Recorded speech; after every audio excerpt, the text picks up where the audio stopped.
విఘ్నోపశాంతయేత్. గురుర్బ్రహ్మా గురుర్విష్ణుః గురుర్దేవో మహేశ్వరః గురుః సాక్షాత్ పరబ్రహ్మ తస్మై శ్రీగురవే నమః. వ్యాసాయ విష్ణురూపాయ వ్యాసరూపాయ విష్ణవే నమో వై బ్రహ్మనిధయే వాసిష్ఠాయ నమో నమః. కూజంతం రామ రామేతి మధురం మధురాక్షరం ఆరుహ్య కవితాశాఖాం వందే వాల్మీకికోకిలం. శ్రుతిస్మృతిపురాణానాం ఆలయం కరుణాలయం నమామి భగవత్పాదశంకరం లోకశంకరం. వాగర్ధావివ సంపృక్తౌ వాగర్ధప్రతిపత్తయే జగతః పితరౌ వందే పార్వతీపరమేశ్వరౌ. సూక్తిం సమగ్రయతున స్వయమేవ లక్ష్మీః శ్రీరంగరాజమహిషీ మధురైకటాక్షైః వైదగ్ధ్యవర్ణకుణగుంభనగౌరవైర్యాం కండూలకర్ణకుహరాः కవయోధయంతి. హైమోర్ధ్వపుండ్రమజహన్మకుటం సునాసం మందస్మితం మకరకుండలచారుగండం బింబాధరం బహుళదీర్ఘకృపాకటాక్షం శ్రీవేంకటేశముఖమాత్మని సన్నిధత్తాం. మనోజవం మరుతతుల్యవేగం జితేంద్రియం బుద్ధిమతాం వరిష్టం వాతాత్మజం వనరయూధముఖ్యం శ్రీరామదూతం శిరసా నమామి. ఆపదామపహర్తారం దాతారం సర్వసంపదాం లోకాభిరామం శ్రీరామం భూయో భూయో నమామ్యహం. సింధూరారుణ విగ్రహాం త్రినయనాం మాణిక్యమౌళిస్ఫురత్తారానాయకశేఖరాం స్మితముఖీం ఆపీనవక్షౌరుహాం పాణిభ్యాం అళిపూర్ణరత్నచషకం రక్తోత్పలం బిభ్రతీం సౌమ్యాం రత్నఘటస్థరక్తచరణాం ధ్యాయేత్ పరేదంబికాం. హరి ఓం. పరమేశ్వర స్వరూపమైన సభకి నమస్కారం.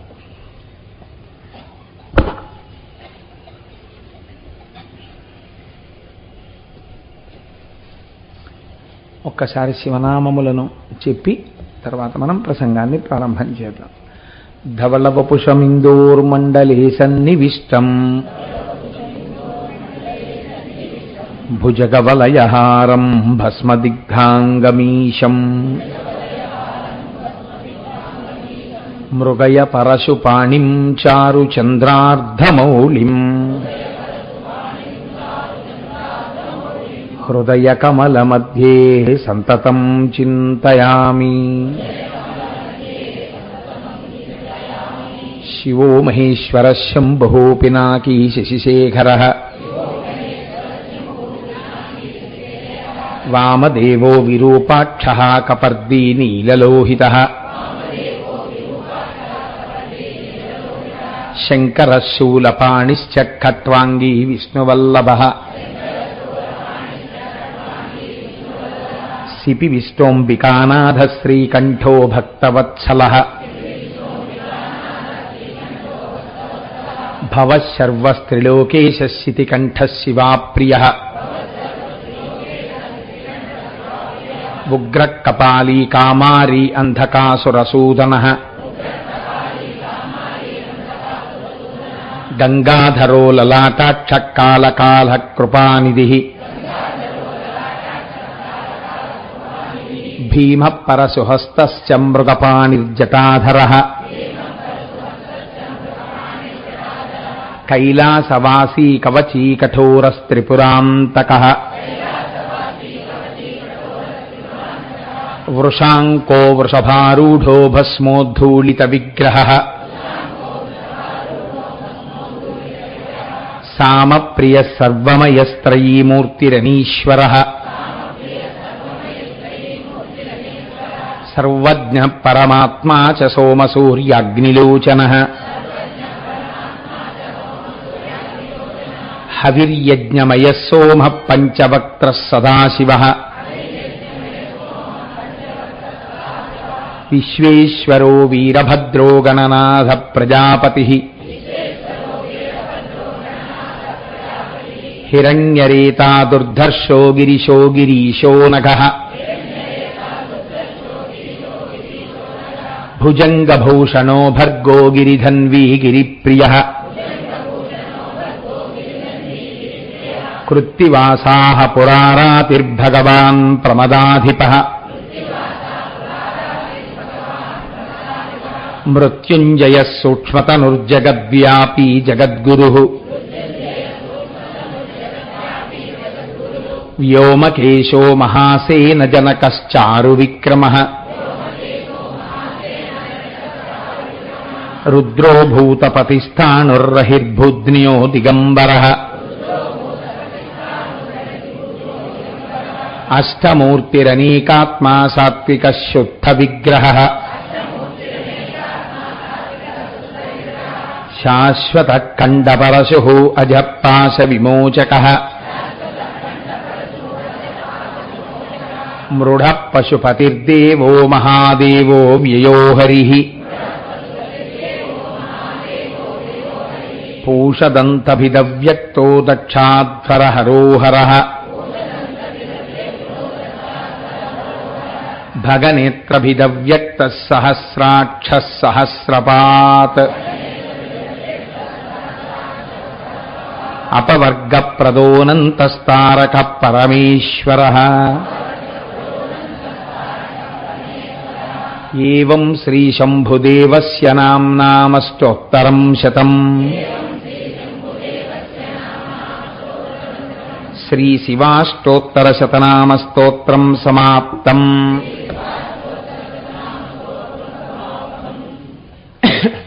ఈనాటి ఉపన్యాసాన్ని నేను ప్రారంభం చేసే ముందు మీకు ఒక చిన్న సూచన చేసే ప్రయత్నం చేస్తాను. రేపటి నుంచి సుబ్రహ్మణ్య వైభవం గురించి ప్రసంగాలు ప్రారంభం చేస్తాను. దాన్ని బహుశः 10వ తారీఖు నాటికి స్వామి అనుగ్రహంతో వల్లీ కళ్యాణంతో పూర్తి చేస్తాను. వల్లీ కళ్యాణంతో 10వ తారీఖు సాయంకాలం ఉపన్యాసం పూర్తయిపోయిన తర్వాత 11వ తారీఖు ఉదయం ఏ 200 మంది ఇక్కడ ఆర్జిత గృహస్థులుగా ఉండడానికి సిద్ధపడి ఉన్నారో, అనగా పురుషార్థమును వెచ్చించి ఒక 500 రూపాయలు దాని కొరకు కావిళ్ళెత్తడానికి సిద్ధపడి ఉన్నారో వాళ్ళందరూ ఇతరులు. మిగిలినటువంటి భక్తులు కూడా ఉత్సవంలో పాల్గొనకూడదు అని భక్తులకు ఏమీ ఇబ్బంది లేదు, వాళ్ళందరూ కూడా పాల్గొనవచ్చు. కాకపోతే కావిడెత్తేటటువంటి వాళ్ళు మాత్రం ఆ ఆర్జితం చెల్లించిన వారై ఉంటారు. కాబట్టి వీళ్ళందరూ కావిళ్ళెత్తి దేవాలయ ప్రాంగణానికి చేరుకుంటారు. ఆ కావిడి ఎత్తడం ఎంత గొప్పదో మీరు సుబ్రహ్మణ్యేశ్వర స్వామి వారి యొక్క వృత్తాంతమునందు విందురుగాని. ఇక్కడికి చేరిన తరువాత స్వామికి వాళ్ళు తీసుకొచ్చినటువంటి పాలతోటే అభిషేకం జరుగుతుంది. అభిషేకం అయిపోయిన తర్వాత స్వామివారికి హోమం జరుగుతుంది. హోమం అయిపోయిన తర్వాత మనందరం ఇల్లు చేరుకుంటాం. సాయంకాలం మళ్ళీ వల్లీ కళ్యాణం జరుగుతుంది. వల్లీ కళ్యాణం ఈ తలపెట్టిన కార్యక్రమం చాలా అరుదు, ఎక్కడో తప్ప ఎప్పుడో తప్ప జరగదు. తమిళనాటైతే పిల్లలు లేని వాళ్ళు పడుకుంటారు. ఈ సుబ్రహ్మణ్యేశ్వర స్వామి వారి అనుగ్రహం కోసమని ఎవరు కావిడెత్తుకున్నారో వారిని సుబ్రహ్మణ్యుడు పూర్ణముగా అనుగ్రహిస్తాడు అని. అందుకని వారి యందు ఆ సుబ్రహ్మణ్యుని యొక్క అనుగ్రహము ప్రచోదనమై ఉంటుంది కనుక వారు దాటితే వారికి సంతానము కలగనటువంటి పాపము పరిహరింపబడుతుంది అని వాళ్ళు విశ్వసిస్తారు. విశ్వసించి పడుకుంటుంటారు. అది చాలా పరమ పవిత్రమైన ఉత్సవంగా జరుగుతుంటుంది. నాకు తెలిసి పెద్దలు ఎవరైనా చేసి ఉండవచ్చు, నేను దాన్ని తక్కువ చేసి మాట్లాడటలేదు. నాకు తెలిసి ఈ ప్రాంతాల్లో 200 పాలకావిళ్ళు ఒకేసారి స్వామివారికి పట్టుకుని శివమహాపురాణాంతర్గతంగా సుబ్రహ్మణ్యేశ్వరుడికి సంబంధించినటువంటి ఉపన్యాసాలు విన్న తరువాత దంపతులు రావడం అన్నది నాకు తెలిసి ఇదే ప్రప్రథమంగా జరగబోతోంది. అది కాకినాడ పట్టణంలో జరగబోతోంది. అందున విశేషించి శంకర భగవత్పాదాచార్య స్వామి వారి యొక్క పరమభక్తులై పీఠాధిపతులైనటువంటి శ్రీ శ్రీ శ్రీ స్వరూపానందేంద్ర సరస్వతి స్వామివారు దీనికి నాయకత్వం వహించి వారి ఆధ్వర్యంలో ఈ కార్యక్రమం జరగబోతోంది. కనుక ఇంత పరమ పవిత్రమైన కార్యక్రమానికి రేపటి నుంచి మనం సుబ్రహ్మణ్యేశ్వర స్వామి వారికి సంబంధించినటువంటి కథా ప్రారంభం చేస్తాం. ఇందులో ఎవరైనా ఓపిక ఉన్నవాళ్ళు, నేను అందరి గురించి నేను ఈ మాట చెప్పట్లేదు, ఎవరైనా ఓపిక ఉంటే మేం చెయ్యగలము, ఈశ్వరుడు మాకు శరీరానికి ఆ శక్తిని ఇచ్చాడు అనుకుంటే రేపటి నుంచి వల్లీ కళ్యాణం అయిపోయేంత వరకు కొన్ని నియమాలు పాటించే ప్రయత్నం చెయ్యండి. ప్రత్యేకించి ఈ ఆర్జితం టికెట్స్ తీసుకున్న వాళ్ళలో ఓపిక ఉన్న వాళ్ళకి మాత్రమే నేను చెప్తున్నది. శరీరం అనుమతిస్తే వాళ్ళు పాటించవలసిన నియమాలు బాగా గుర్తుపెట్టుకోండి. ఇంకా నన్ను మళ్ళీ ఆ తర్వాత వేదిక దిగిన తరువాత కానీ వెడుతున్నప్పుడు కానీ మళ్ళీ మళ్ళీ అస్తమానం నన్ను దాని మీద ప్రశ్నలు, అనుబంధ ప్రశ్నలు, ఉపప్రశ్నలు ఇన్ని వేయకండి. చెప్తున్నప్పుడే జాగ్రత్తగా వినండి. ఒకటి, మీరు చెయ్యవలసినటువంటి మొట్టమొదటి నియమం వేకువజామున నిద్రలేచి స్నానం చెయ్యడం. స్నానం చెయ్యడం అంటే వేడి నీళ్లు చెయ్యాలా అండి, చన్నీళ్లు చెయ్యాలా అండి? మీ శరీరము పరిమితి అనుమతిస్తే, మీకు ఆరోగ్యం ఉంటే మీరు తలస్నానం చన్నీళ్లతో చెయ్యండి. మీ శరీరము అనుమతించకపోతే ఇది ధర్మ సాధనం, ఏ దోషము లేదు, వేడి నీటితో తలస్నానం చెయ్యండి. చక్కగా రోజు చేసే భగవదారాధనం కన్నా ఒక్క అరగంట ఎక్కువ చెయ్యండి. విశేషించి సుబ్రహ్మణ్యాష్టకాన్ని మీకు వస్తే, తప్పు లేకుండా చదవడం వస్తే సుబ్రహ్మణ్య భుజంగం చెయ్యండి తప్పకుండా. ఆ రోజు నుంచి సాత్వికమైన ఆహారమే తీసుకోండి. వల్లీ కళ్యాణం అయిపోయే వరకు రజోగుణ తమోగుణ భూయిష్టమైన ఆహారం తీసుకోకండి. బయట ఎక్కడ తయారు చేసిన పదార్థాలు తీసుకోకండి. హోటళ్లలోకి వెళ్ళి తినడం, టీ స్టాల్స్ దగ్గర టీలు తాగడం, కాఫీలు తాగడం, ఇలాంటి పనులు చేయకండి. మీ ఇంట్లో చక్కగా మీ భార్య గారు కూడా దానికి సహకరించగలిగి, ఒకవేళ వారికి ఆరోగ్యం బాగులేకపోతే వారిని ఇబ్బంది పెట్టకండి, వారు కల్పిస్తే తాగండి. భోజనం ఒక్కసారే చెయ్యండి, రాత్రి పలహారం చెయ్యండి. సాత్వికమైన పలహారం తీసుకుని భూశయనం చెయ్యండి. మంచం మీద పడుకోకండి, బ్రహ్మచర్యం పాటించండి. భూశయనం చేసినప్పుడు కటిక నేల మీద పడుకోమని నేను చెప్పట్లేదు. ఒక చాప వేసుకోండి, లేకపోతే బొంత వేసుకోండి, చలికాలం కాబట్టి. ఇవన్నీ మీ శరీరం అనుమతిస్తే చెయ్యండి. అనుమతించకపోతే మీరు బెంగ పెట్టుకోకండి. ఒక్కసారి సుబ్రహ్మణ్యాష్టకం చేసుకోండి చాలు. చక్కగా భూశయనం చేయండి. మళ్ళీ ప్రాతకాలమునందు చక్కగా ఆరాధన చేసుకోండి. ఇంకా మీరు కట్టుకోవలసినటువంటి బట్టలకు సంబంధించినంత వరకు తడిపి ఆరేసినటువంటి బట్టలే కట్టుకోండి. అనగా చాకలి తెచ్చిన ఇస్త్రీ బట్టలు కూడా కట్టుకోవచ్చు. పట్టు బట్ట కట్టుకోవాలా, సిల్క్ బట్ట కట్టుకోవాలా, నూలు బట్ట కట్టుకోవాలా, అలాంటి నియమాలు ఏమి ఉండవు. మీరు పరమ పవిత్రంగా శౌచాన్ని పెంచుకోవడం కోసమని మీరు చేసుకుంటున్నారు. శౌచము బాహ్యమునందు ఎంత ఎక్కువగా ఉంటే ఆంతరమునందు ఆ శౌచము కలుగుతుంది. నేను ఒక స్వామి పట్ల ఇప్పుడు ప్రత్యేకమైన ఆరాధనతో ఉన్నాను అన్న భావన పరిపుష్టమవుతుంది. అది పెద్ద పూజ అవుతుంది మీకు.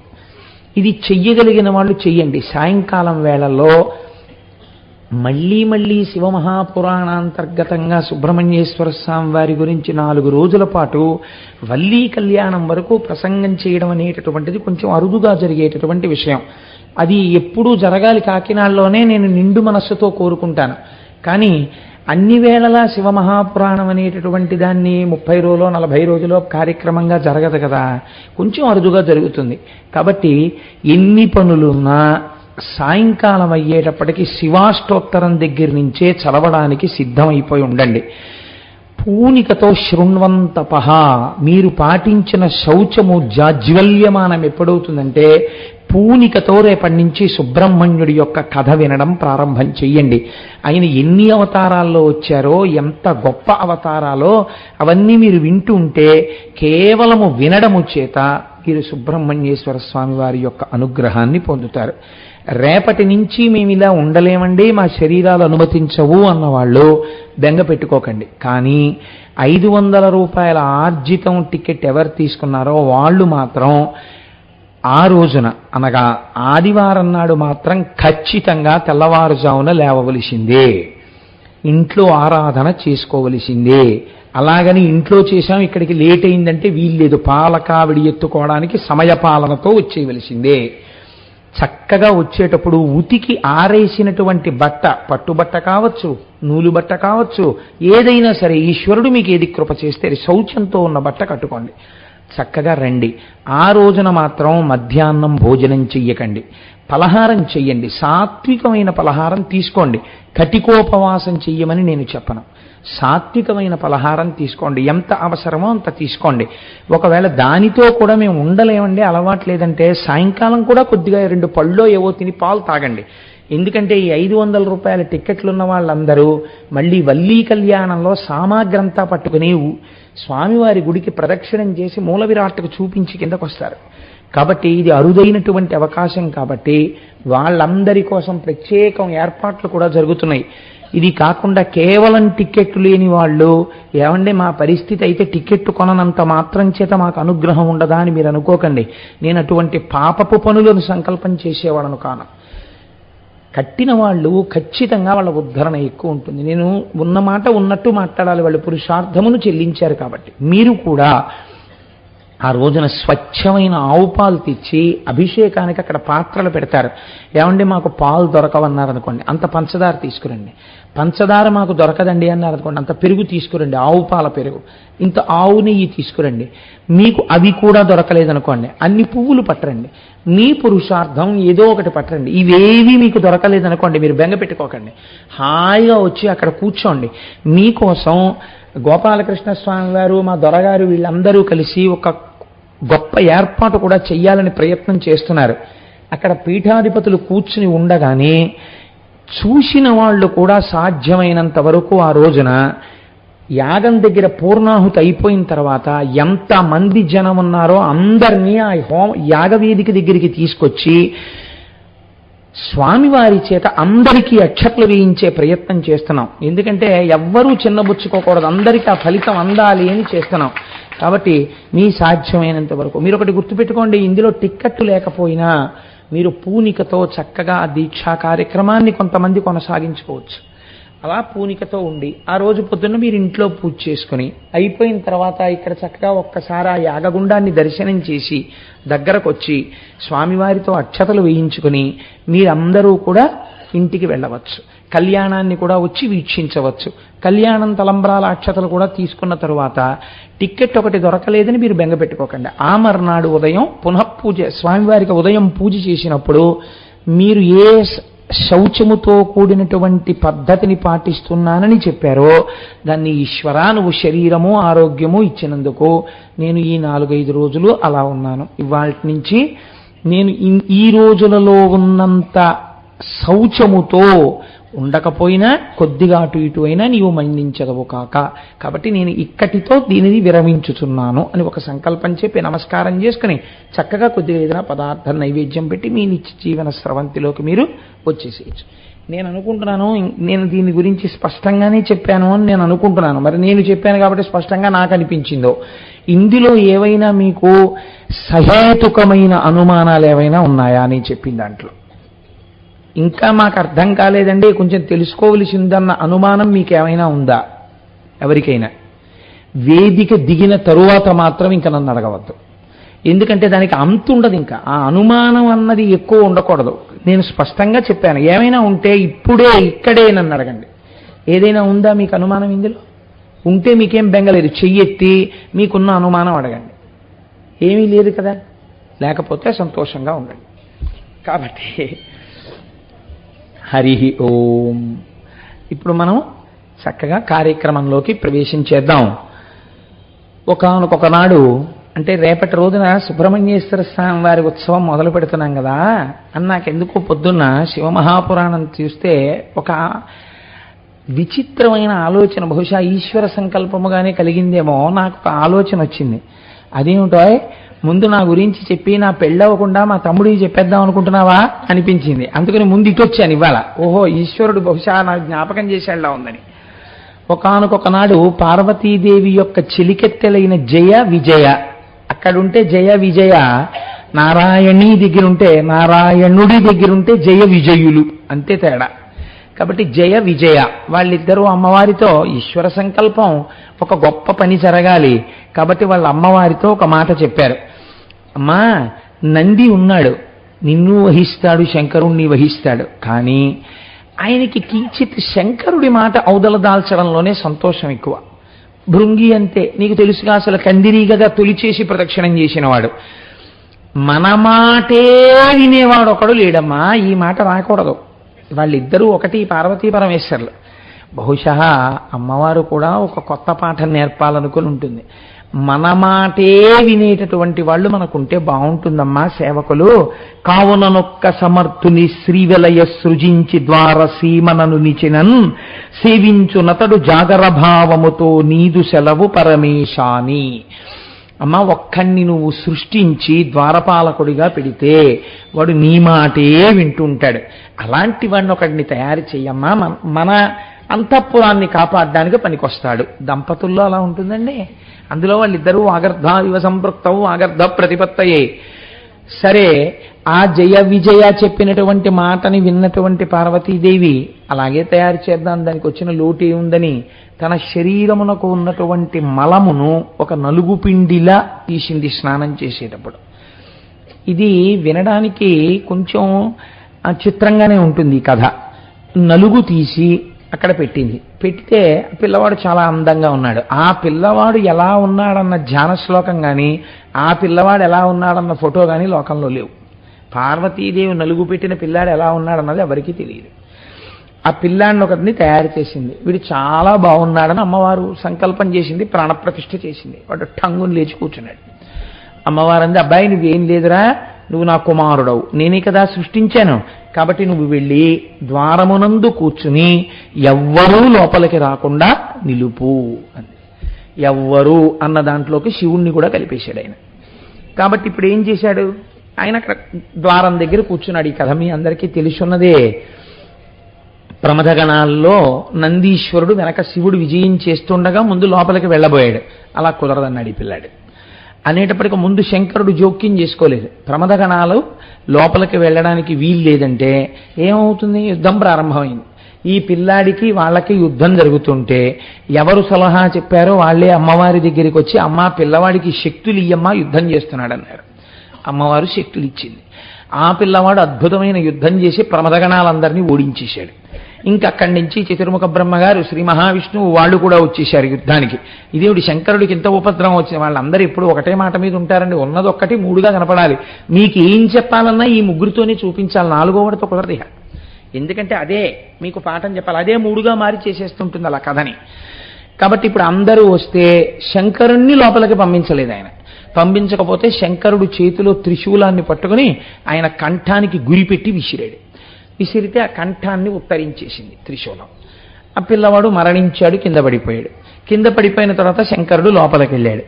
ఏదో ఇద్దరూ సంతోషంగా మాట్లాడుకుంటున్న సమయంలో పార్వతీదేవి బయట పెట్టినటువంటి పిల్లవాడికి సంబంధించినటువంటి ప్రస్తావన వచ్చింది. ఆ పిల్లవాడు చనిపోయాడు, నేను త్రిశూలధారల చేత చంపేశానన్నాడు. అయ్యో అయ్యో అయ్యో, ఆ పిల్లవాడిని నేనే సృష్టించాను, వాడు నా పిల్లాడు చంపేశారా అని చెప్పి పార్వతీదేవి దుఃఖాన్ని పొందింది. ఆవిడ దుఃఖాన్ని ఉపశమింపచేయడానికి దేవతలందరూ వచ్చారు. ఆవిడ శంకరుణ్ణి నువ్వు మళ్ళీ నా బిడ్డని బ్రతికించు అంది. అంటే ఆయన అన్నాడు, మీరు ఉత్తర దిక్కుగా వెళ్ళండి, ఉత్తర దిక్కుగా వెడితే కనపడినటువంటి మొట్టమొదటి ప్రాణి ఏది ఉంటుందో దాని తలకాయ తీసుకురండి, ఆ తలకాయ ఈ పిల్లాడికి పెడతానన్నాడు. మొట్టమొదట ఏనుగు కనపడింది, దాని తలకాయ ఎట్టుకొచ్చారు. ఆ ఏనుగు తలకాయని ఈ పడిపోయినటువంటి పిల్లవాడి యొక్క కంఠానికి కలిపాడు. అంటే బహుశः హెడ్ ట్రాన్స్ప్లాంటేషన్ అన్నది చేసిన మొట్టమొదటి డాక్టర్ ప్రపంచంలో పరమశివుడేనేమో. ఎందుకంటే ప్రథమో దైవ్యోభిషకో అని రుద్రాధ్యాయంలో ఉంది కదా, ఆయనే మొదటి వైద్యుడు లోకానికని. కాబట్టి ఆయన తలను అంటించాడు. అంటిస్తే ఆ పిల్లవాడు లేచి కూర్చున్నాడు చక్కగా. కూర్చుని ఇప్పుడు వాడికి శంకరుడు తెలిశాడు. అది విచిత్రం. శంకరుడు తెలిసి ఆయనకి నమస్కారం చేశాడు. తండ్రి మీ పాదములకు నమస్కారములు అన్నాడు. వెంటనే శంకరుడు కూడా వాడిని ఎత్తి తొడ మీద కూర్చోబెట్టుకున్నాడు. తొడ మీద కూర్చోబెట్టుకున్న తర్వాత ఓ చిత్రం జరిగింది. ఈలోగా సుబ్రహ్మణ్యేశ్వర స్వామి వారు కూడా పుట్టేశారు. అంటే రేపు ఇంకా మనకి ఎలాగో రేపు పుడతారు ఆయన. కాబట్టి ఈ ఇద్దరు పిల్లలతో సంసారం చక్కగా నడిచిపోతోంది. ఒక రోజున ఓ యోగ్యమైన సంబంధం వచ్చింది. అది విచిత్రం. మగపిల్లలు ఇంట్లో ఉంటే అడుగుతారు కదండి, మీ అబ్బాయికి చేసుకుందాం అనుకుంటున్నామండి, మా అమ్మాయిని ఇవ్వాలనుకుంటున్నామని. అలా విశ్వరూప ప్రజాపతి అన్న ఆయన తన ఇద్దరు కుమార్తెలు సిద్ధి బుద్ధి వాళ్ళని ఇవ్వాలనుకుంటున్నానన్నాడు. చాలా గొప్ప సంబంధం అని చెప్పి ఇద్దరికీ చేసుకోవాలనిపించింది అన్నారు. అనిపిస్తే ఎవరు భూప్రదక్షిణం చేసి వస్తే వాళ్ళకు ముందు పెళ్లి చేస్తానబ్బాయి అన్నాడు శంకరుడు. మహానుభావుడు సుబ్రహ్మణ్యుడు వెళ్ళాడు, గణపతి వెళ్ళారు. గణపతిది మూషిక వాహనం. అందుకని ఆయన ఏం చేశారట, పిత్రోశ్చ పూజనం కృత్వా ప్రక్రాతించకరోతియ తస్మై వై పృథివీజన్యం తస్య వై పృథివీజన్యం ఫలం భవతి నిశ్చితం. తల్లిదండ్రులిద్దరికీ ఆయన 7 మార్లు ప్రదక్షిణం చేశారట. ప్రదక్షిణం చేసి వాళ్ళని పత్ర పుష్పములతో పూజ చేశారు. చేస్తే ఎక్కడికి వెళ్ళినా సుబ్రహ్మణ్యుడికి ముందు వినాయకుడు వెళ్ళిపోతున్నట్టుగా కనపడింది. ఎవరు తల్లిదండ్రులకు రోజు నమస్కారము చేస్తారో వాళ్ళకి సాక్షాత్తుగా పార్వతీ పరమేశ్వరులకు నమస్కరించినటువంటి ఫలితము వాళ్ళ ఖాతాలో పడిపోతుంది. వాళ్ళకి ప్రదక్షిణం చేస్తే భూప్రదక్షిణం చేసినటువంటి ఫలితం పడిపోతుంది. కాబట్టి అలా చేయకపోతే, చేస్తే పడిపోతుంది, చేయకపోతే ఏమవుతుంది అంటే తీర్థయాత్ర ఫలితం కదండి పడుతోంది. శాస్త్రం ఎక్కడికి సమన్వయం చేసిందో తెలుసా? అపహాయ గృహయో వై పితరౌ తీర్థమావ్రజేత్ తస్య పాపం తథా ప్రోక్తం హననీచ తయోర్యథాః.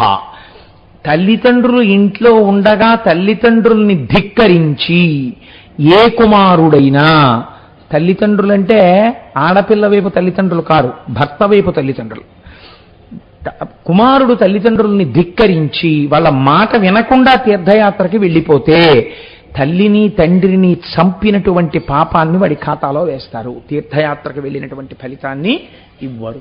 కాబట్టి తీర్థయాత్ర చేసేవాళ్ళు తల్లిదండ్రుల అనుమతి పుచ్చుకొని వాళ్ళకి నమస్కరించి బయలుదేరాలి. కొడుకు వాడికి తల్లి తండ్రి ఉన్న అదృష్టవంతుడైతే, లేకపోతే భగవంతుడికి నమస్కారం చేసి బయలుదేరతాడు.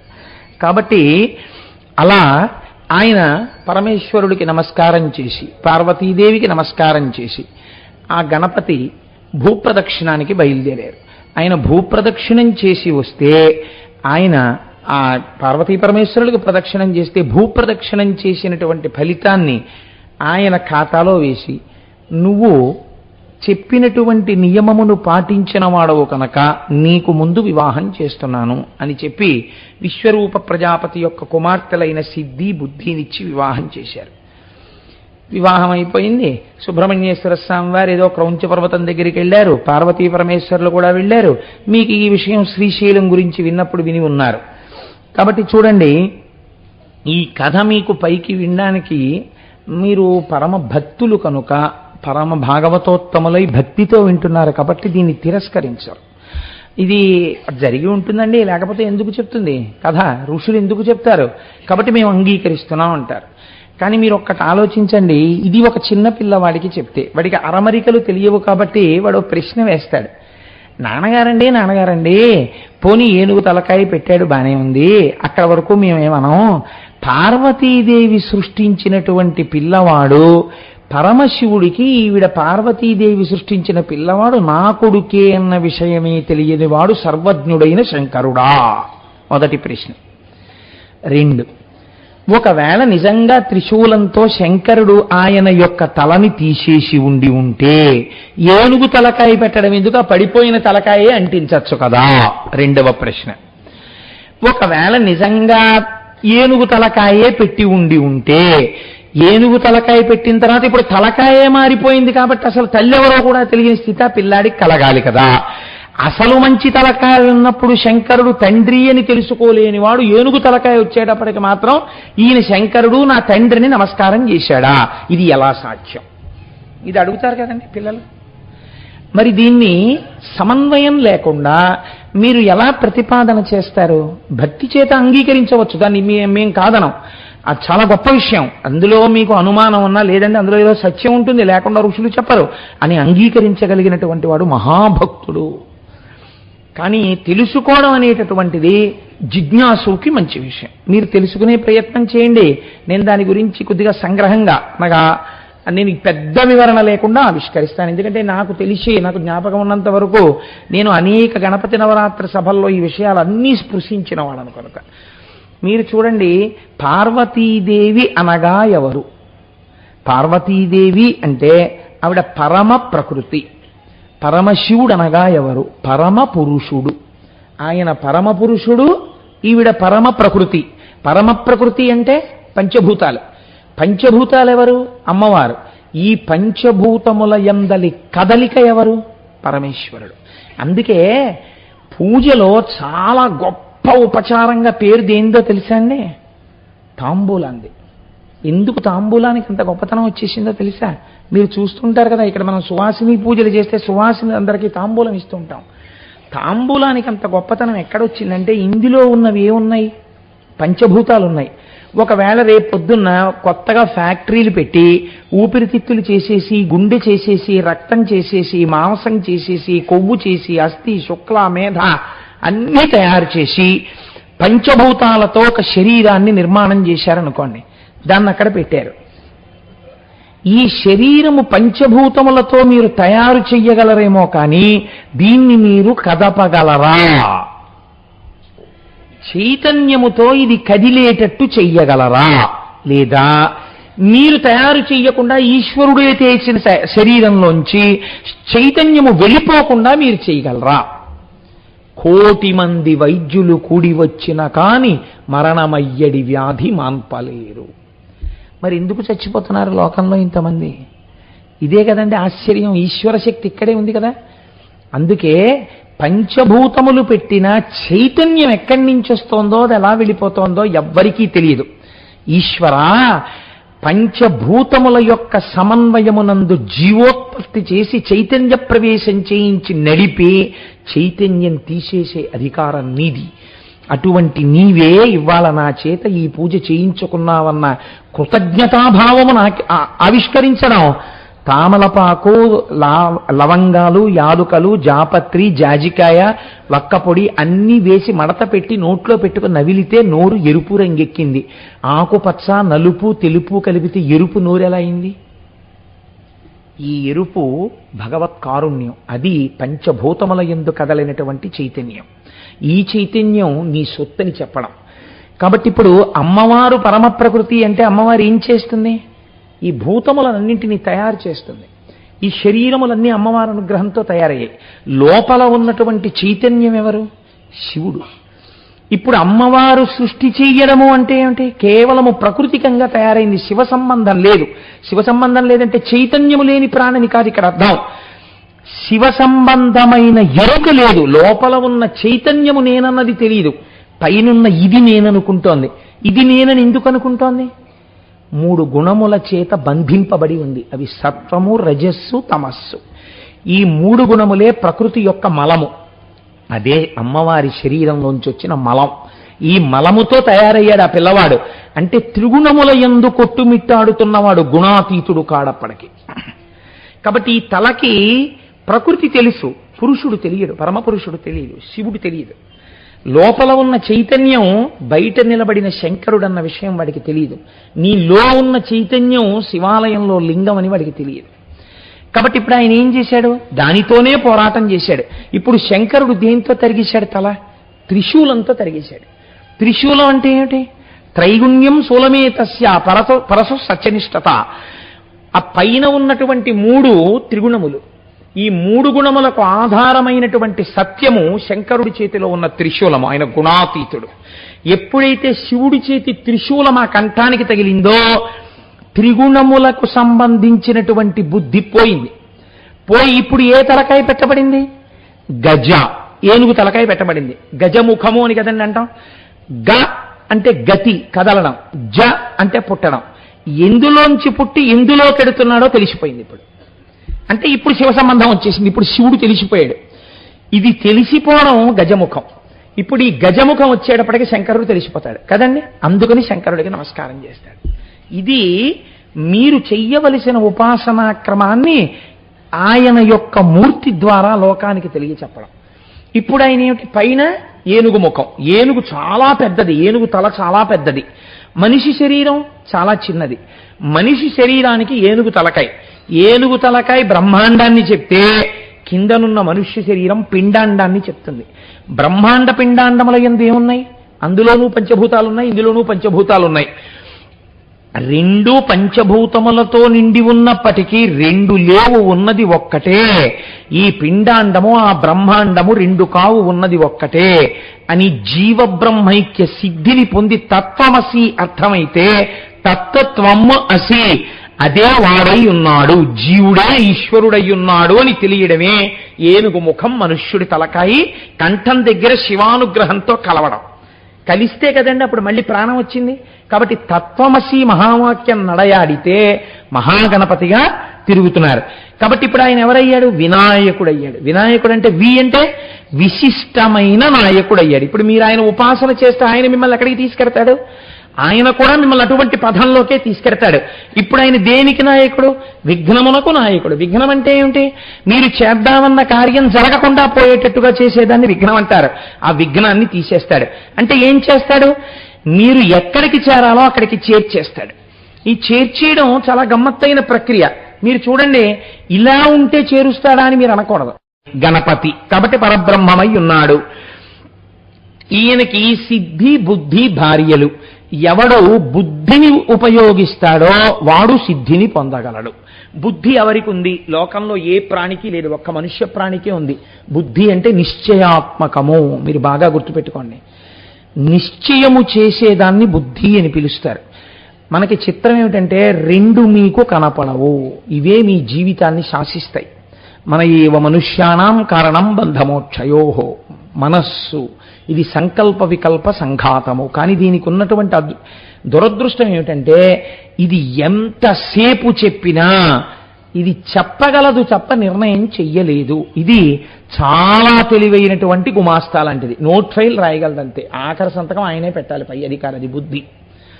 ఇది ఏం చేస్తూ ఉంటుంది అంటే చెప్తుంది, పోన్లే వాడెవరో ఏదో చెప్తున్నాడు కదా, పోనీ అక్కడికి వెళదాం, 4 మాటలు వినొద్దాం, పోని పోయిందేముంది, ఏదో సుబ్రహ్మణ్యుడు వింటే చక్కగా పిల్లలకి మంచిది అంటున్నాడు కదా, పోని వెళ్ళొద్దాం అంటుంది. మళ్ళీ అదే ఏమంటుందంటే ఏదో అలా అంటూనే ఉంటా, అనకపోతే పెడతారండి మీరు, అందుకని వాడు అలా అంటాడంతే ఉతిదే. నిజంగా నేను అలా చెప్పాను అనుకోండి, నాకు ఆ ప్రారంభం ఏం లేదు, నాకు ఒకళ్ళున్నా ఇద్దరున్నా అని చెప్తే, అలా నీ సంఖ్యల కోసం ఉపన్యాసాలు చెప్పడం నాకేం అలవాట్లేదు. కాబట్టి నువ్వు అదంతా ఎందుకు, హాయిగా టీవీ చూడు అని అదే చెప్తుంది. ఇప్పుడు టీవీ చూడాలా ఉపన్యాసానికి వెళ్ళాలా ఎవరు నిర్ణయించాలి? రెండు మాటలు విని నిశ్చయం చేసేదేది ఉందో అది బుద్ధి. అందుకే మన శాస్త్రాలు ఎంత గొప్పవో తెలుసా అండి. ఏమడుగుతామంటే మనం ధియో యోన ప్రచోదయాత్, ధియో యోన ప్రచోదయాత్. గాయత్రి చేయడం అంటే అదే. అమ్మా నా బుద్ధిని ప్రచోదనము చేసెదవుగాక, నా బుద్ధిని ప్రచోదనము చేసెదవుగాక. నిర్ణయం చేస్తుండు, ఎప్పుడు నీవేపే ఉండేట్టు, నీ గురించి పలికేటట్టు నా బుద్ధిని నిర్ణయం చెయ్యి. ఇందులో హాయి ఉంది, ఇందులో సంతోషం ఉంది, ఇందులో ఆనందం ఉంది అని నిశ్చయం నా బుద్ధి చేసేటట్టు దాన్ని ప్రచోదనం చెయ్యి అని అడుగుతారు. కాబట్టి ఇప్పుడు ఈ బుద్ధి నిర్ణయాత్మకమైన శక్తి. బుద్ధి ఎటు నిర్ణయం చేసి తిప్పితే దాన్ని బట్టే మీ సిద్ధి. బుద్ధి గడ్డి తింది అంటారు మన వాళ్ళు, అందుకే వాడి బుద్ధి గడ్డి తిందండి అంటారు. బుద్ధి గడ్డి తినడం ఏమిటి? అదేమన్నా భోజనానికి వచ్చి కూర్చుందే అంటే బుద్ధి అక్కరలేని విషయాల వైపు వెళ్ళమని నిర్ణయం చేసింది. ఏమైపోయాడు? పాడైపోయాడు. బుద్ధి సక్రమమైన నిర్ణయము చేసింది. ఇప్పుడు ఏమవుతాడు? ఆయన బాగుపడిపోతాడు. కాబట్టి ఇప్పుడు మనస్సుని బుద్ధి చూడ్డం రావాలి.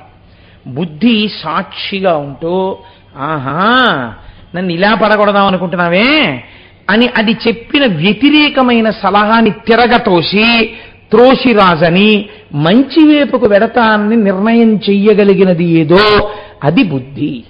అలా కాకుండా చెడు వైపుకి చేసింది అనుకోండి. మీరు ఒక విషయం ఆలోచించండి, తప్పులు చేసిన వాళ్ళందరూ కూడా సంతోషంగా ఉన్నారని మీరు అనుకుంటున్నారా? ఆవేశంలో నిర్ణయాలు చేసుకోవడానికి బుద్ధిని అలవాటు చేసేస్తే అది జీవితంలో ఎక్కడో అక్కడ ఒక ఆవేశపూరితమైన నిర్ణయం తీసుకుంటుంది. ఆవేశమునందు నిర్ణయం చేయడం అన్నది అసలు అలవాటు లేకుండా మీరు చూడాలి. అందుకే interviews are meant for that. Written టెస్ట్లో ర్యాంక్ నెంబర్ 1 వస్తే ఇంటర్వ్యూ ఎందుకండి? Interview is meant for evaluating the inner view. ఆవేశంగా ఉంటాడా, లేకపోతే కొంచెం ఆలోచన చేస్తాడా?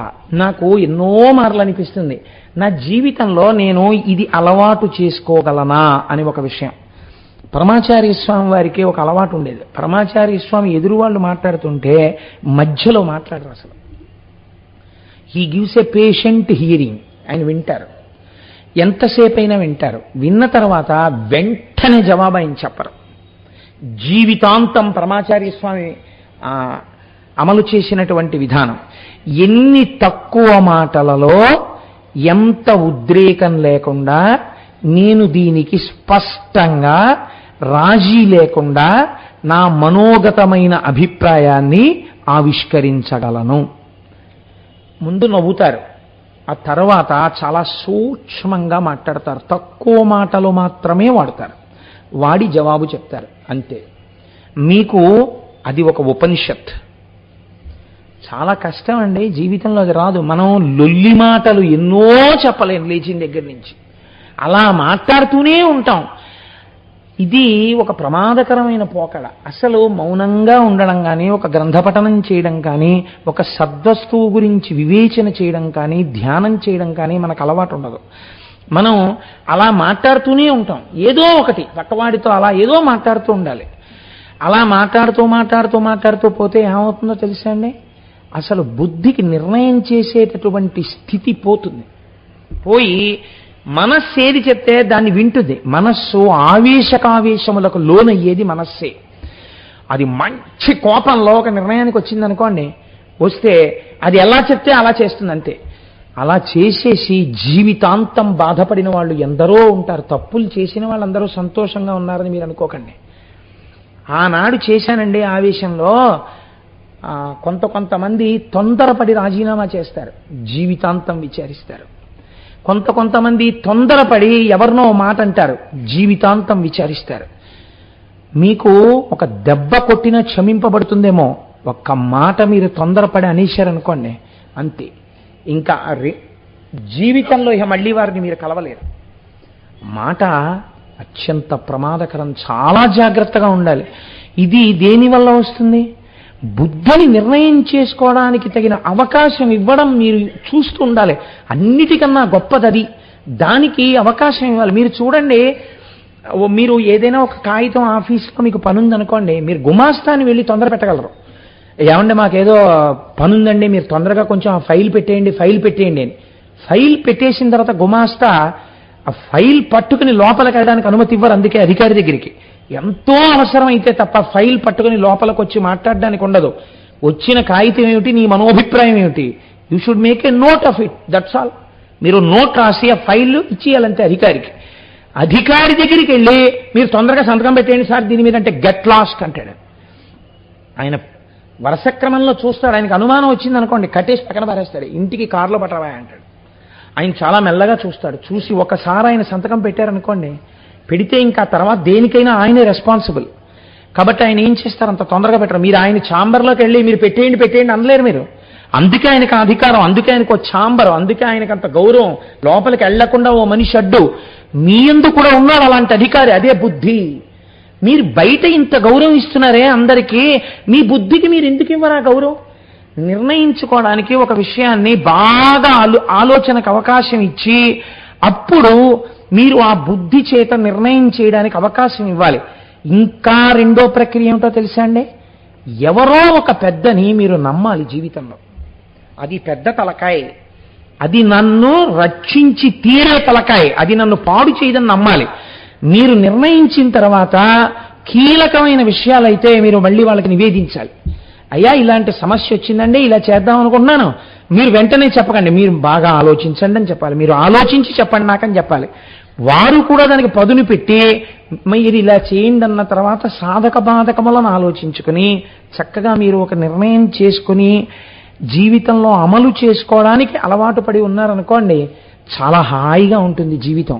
అందుకే మీరు చూడండి, బుద్ధితో చేసిన నిర్ణయం ఇంకా అలాగే కీర్తిని తీసుకొచ్చిస్తుంది. మీకు నేను ఒక ఉదాహరణ చూపిస్తాను. గణపతి ఆరాధనము చేత మంచి బుద్ధి వచ్చి సిద్ధిని పొందడమే ఆయనకి సిద్ధి బుద్ధి భార్యలై ఉండడం. ఆ అనుగ్రహం మీ యందు ప్రసరింపబడ్డాం. మీరు చూడండి, ప్రపంచంలో చామరీ మృగానికి అన్నిటికన్నా ఇష్టం ఏమిటంటే దాని తోక. దాని తోక అంటే దానికి ఎంత ఇష్టం. అలాగే నెమలికి అన్నిటికన్నా ఇష్టం దాని పింఛం. అన్నిటికన్నా ఏనుక్కి ఇష్టమైంది తన యొక్క దంతం. ఎంతో తెల్లగా ఉంచుకుంటుంది దంతం. మీరు ఆలోచించండి, ఏనుగు దంతం దేనికి పనికొస్తుంది? వీరప్పని చంపడానికి పనికొస్తుందేమో, నవలడానికి పనికొస్తుందా? ఏమీ పనికిరాదు. ఇలా బయటికి వచ్చి ఉంటుంది తొండం పక్క నుంచి. ఆ దంతాన్ని మీకు చిత్రం ఏమిటంటే స్నానం చేసి వచ్చి ఒంటి మీద దుమ్ము పోసుకుంటుంది. దంతాలు మాత్రం మెరిసిపోతుంటాయి ఏనుగువి. అలా బెరడుకి రుద్దుకుని అంత మిల్ల మిల్ల మిల్ల మిల్ల మెరిసిపోయేటట్టు ఉంచుకుంటుంది. దానికి ఆ దంతం అంటే ఎంతో ఇష్టం ఏనుగుకి. అటువంటి ఏనుగు ముఖం ఉన్న గణపతి వ్యాసుడు భారతం చెప్తుంటే దేంతో రచన చేశాడండి? ఆయన అడిగితే ఒక గంట ఉండదా? తన దంతాన్ని విరిచేసి దాంతో రచన చేశాడు. ఎందుకని? బుద్ధి తొందరగా దేనికి ఉపయోగించాలి? నీకున్నవి లోకోపకారమునకో నువ్వు ఉపయోగించాలి. ఈ భారతాన్ని రచన చేయడానికి నా దంతం ఉపయోగపడితే కొన్ని యుగాల పాటు పంచమ వేదమైన భారతం చదువుకుని లోకం ఉద్ధరింపబడుతుంది. దంతం విరిచేసి ఏకదంతం శూర్పకర్ణం లంబోదరం అని ఆయన పేరు సంపాదించాడు. ఎంత శాశ్వత యశస్సు పొందాడు!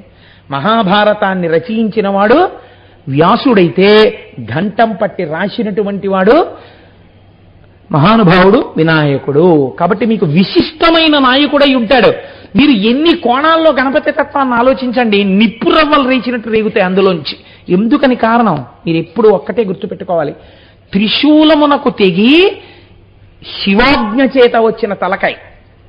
అందుకే అది చేసే పనులన్నీ లోకమునకు మంగళము చేసేవి, విఘ్నములు తీసి సిద్ధినిచ్చేవి అయ్యుంటాయి.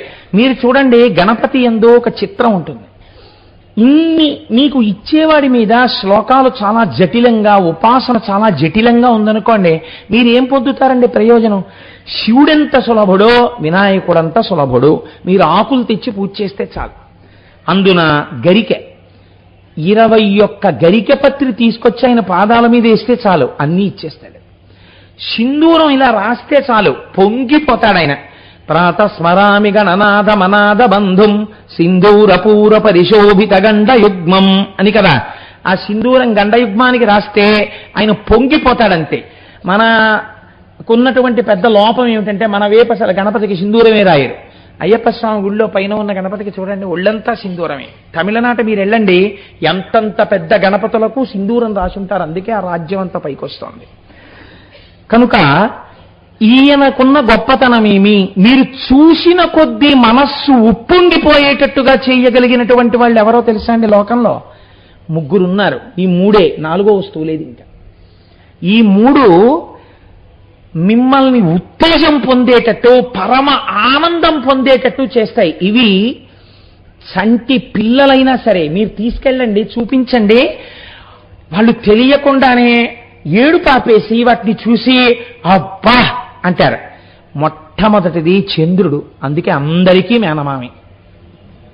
మీరు చూడండి, వృద్ధులు, స్త్రీలు, పిల్లలు, జంతువులు అన్ని రాత్రి అయ్యేటప్పటికి ఆ చంద్రుడి యొక్క కాంతిలో కాసేపు కూర్చోవాలంటే ఎంత హాయిగా ఉందోనే ఈ పున్నమి చంద్రుడి కింద కూర్చుంటే అంటాడు.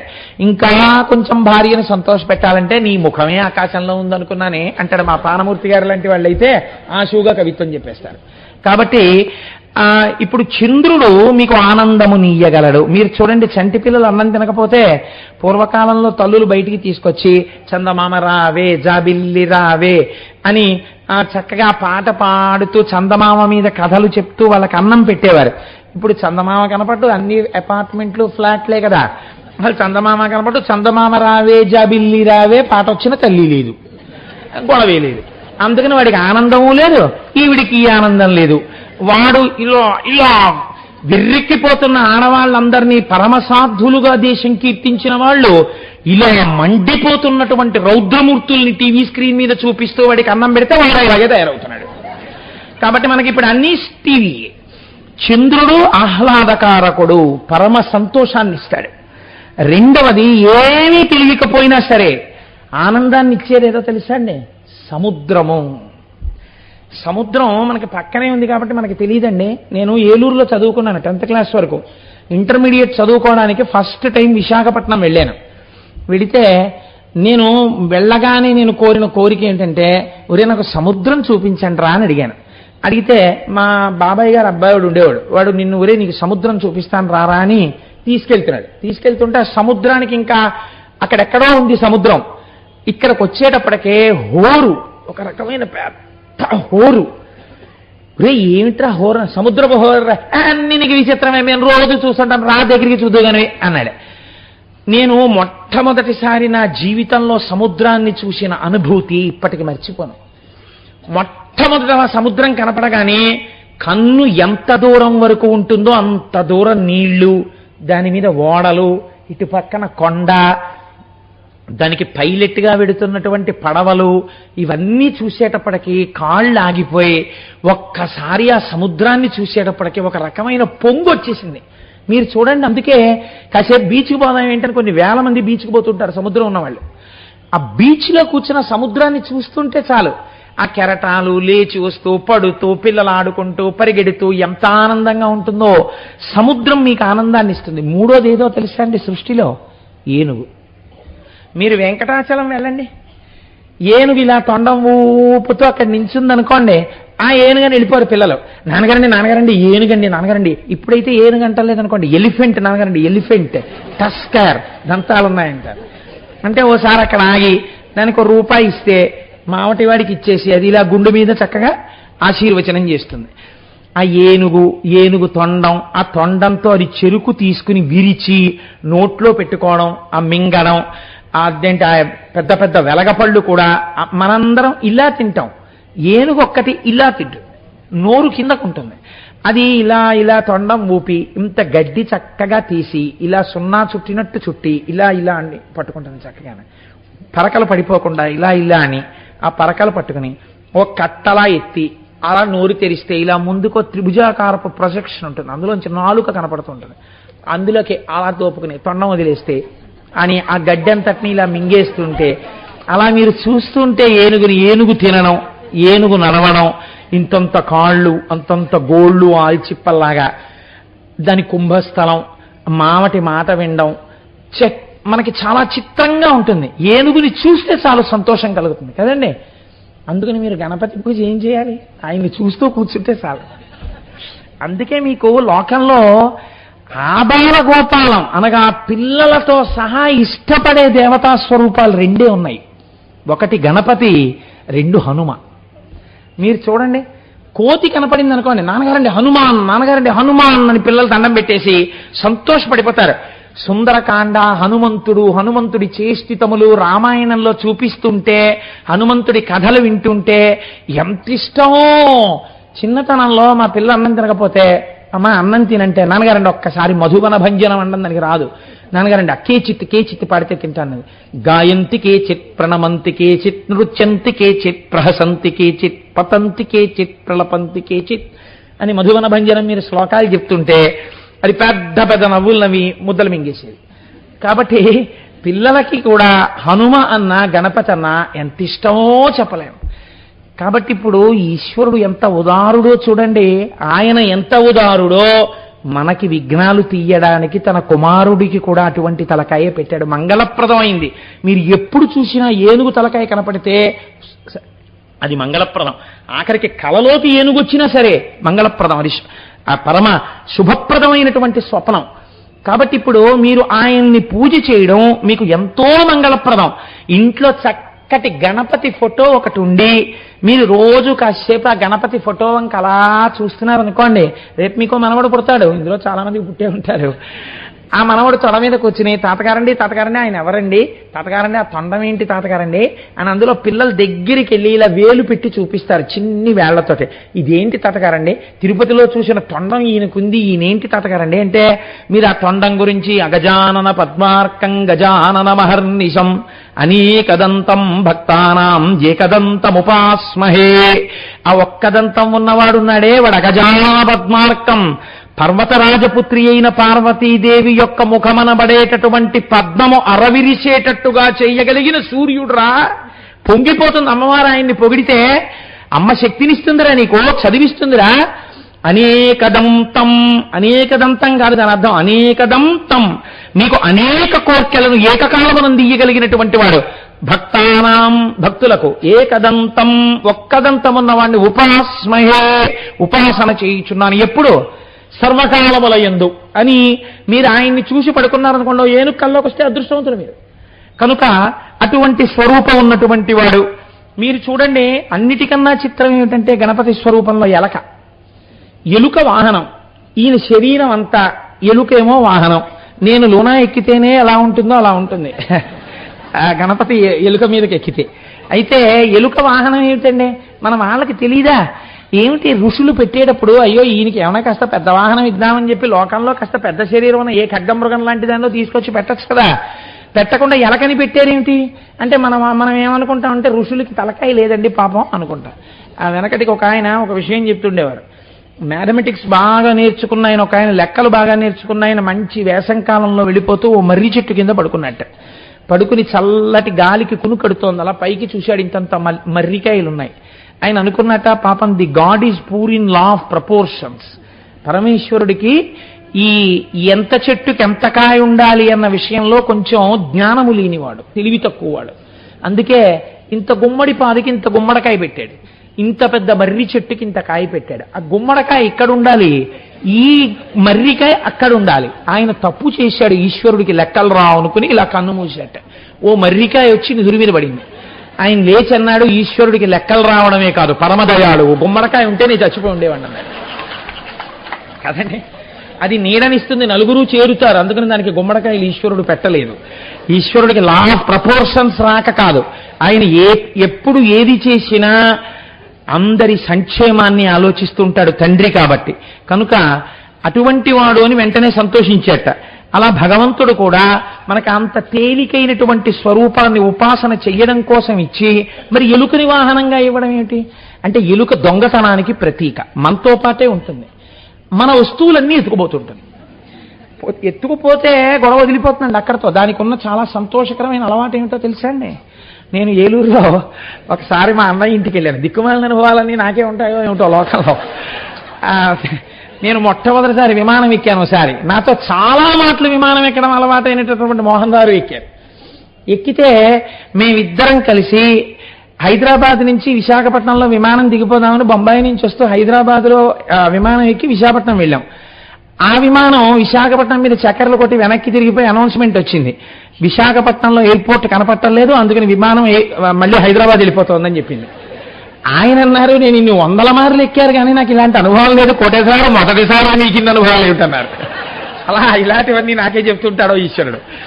నేను ఒకసారి ఏలూరులో మా అన్నయ్య ఇంటికి వెళ్ళి వాడి ఇంట్లో అన్నం తింటే ఎక్కడ చూసినా ఇల్లు తొంగి చూస్తే ఎలకలే, దిక్కుమాలని ఎలకల. నేను పోండే మన నేను చేస్తాయిలే అని శుభ్రంగా ఏదో నేను తినేసేది నేను తినేసి మీకు అమరిస్తాను ఏమిటని నా భోజనం నేను చేసి పడుకున్నాను.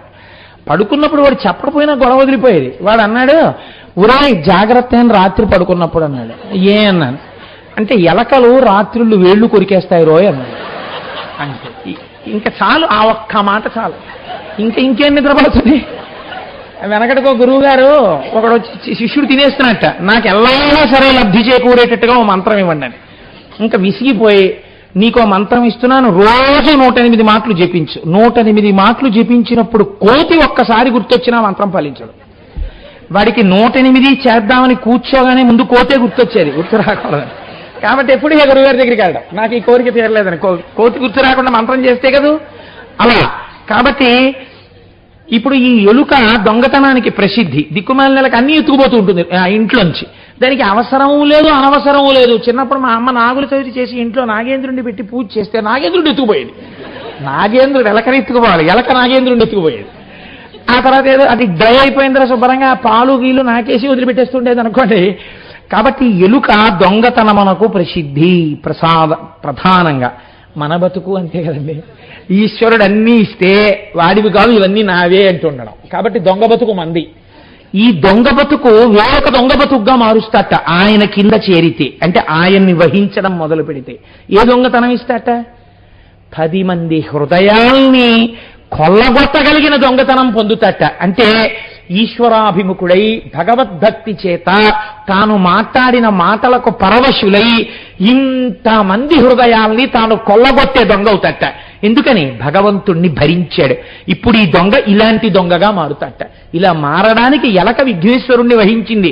ఎలక కాదు, నువ్వు కూడా అలా వహించడం నేర్చుకో, నువ్వు కూడా 10 మంది ప్రేమని సంపాదించడం నేర్చుకో అని చెప్పడానికి. అందుకే దానికి పెద్ద పెద్ద చెవులు ఉంటాయి.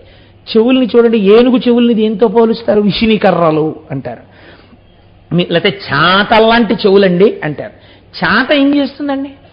చాట ఒక్కటే పని, దాంట్లో రాళ్లు కలిసిపోయినటువంటి బియ్యం కానీ లేకపోతే పప్పు కానీ పోసేసి ఇలా ఇలా ఇలా ఇలా చెరిగితే వీటన్నింటినీ వదిలేసి అసలు ఏది ఉంటుందో ఆ పదార్థాన్ని వెనక్కి తీసుకుంటుంది, పొల్లు ముందుకు తోసేస్తుంది. గణపతిని నమ్మి ఆవాహన చేసి జాగ్రత్తగా ఉపాసన చేస్తే లోకంలో పొల్లు తీసేసి సారం వేపుకు మిమ్మల్ని నడిపించేస్తాడు. కాబట్టి ఆయన ఆయుధాల గురించి చెప్తే 3 రోజులు నేను దాని గురించే చెప్పవలసి ఉంటుంది. మీరు పూర్వం విన్నారు. పరమభక్తిని ఇయ్యగలిగినటువంటి వాడు గండ్రగ గొడ్డలితో ఆ కర్మపాశములను తెంచి భక్తి పాశములను వేసి తన వేపుకు లాక్కోగలిగినటువంటి వాడు. గణపతి గురించి పిల్లల మనస్సు కూడా రంజిల్లిపోయేటట్టుగా ఒక ఆఖ్యానాన్ని చెప్తుంటారు పెద్దలు. నారాయణి నారాయణ కదండి, ఆవిడ అన్నగారు కదా మరి నారాయణుడు. మరి నారాయణుడు ఏమవుతాడు వినాయకుడికి? మేనమా అవుతాడు. పిల్లలు సెలవులిస్తే ఎవరింటికి వెడతారు? మామయ్య ఇంటికే వెడతారు. మేనమా వల్ల ముద్దు మేలైన ముద్దు తాతలకు తా ముద్దు తాను అబ్బాయి. మేనమామ గారి ఇంట్లోనే తాతగారు కూడా ఉంటారు. అందుకని అమ్మాయి పిల్లలు అక్కడికి వెడితే ఇన్నాళ్ళకి అమ్మాయి పిల్లలు వచ్చారని తాతగారు మేనమామ పొంగిపోయి ఆదరించి సంతోషిస్తారు. కాబట్టి మామయ్య ఇంటికి వెళ్ళాడు రోజున. పెడితే పాపం ఏదో శ్రీ మహావిష్ణువు పనిలో ఉన్నారు. ఆయన పనిలో ఉండి ఏదో ఒక్కసారి చక్రం అక్కడ పెట్టారు.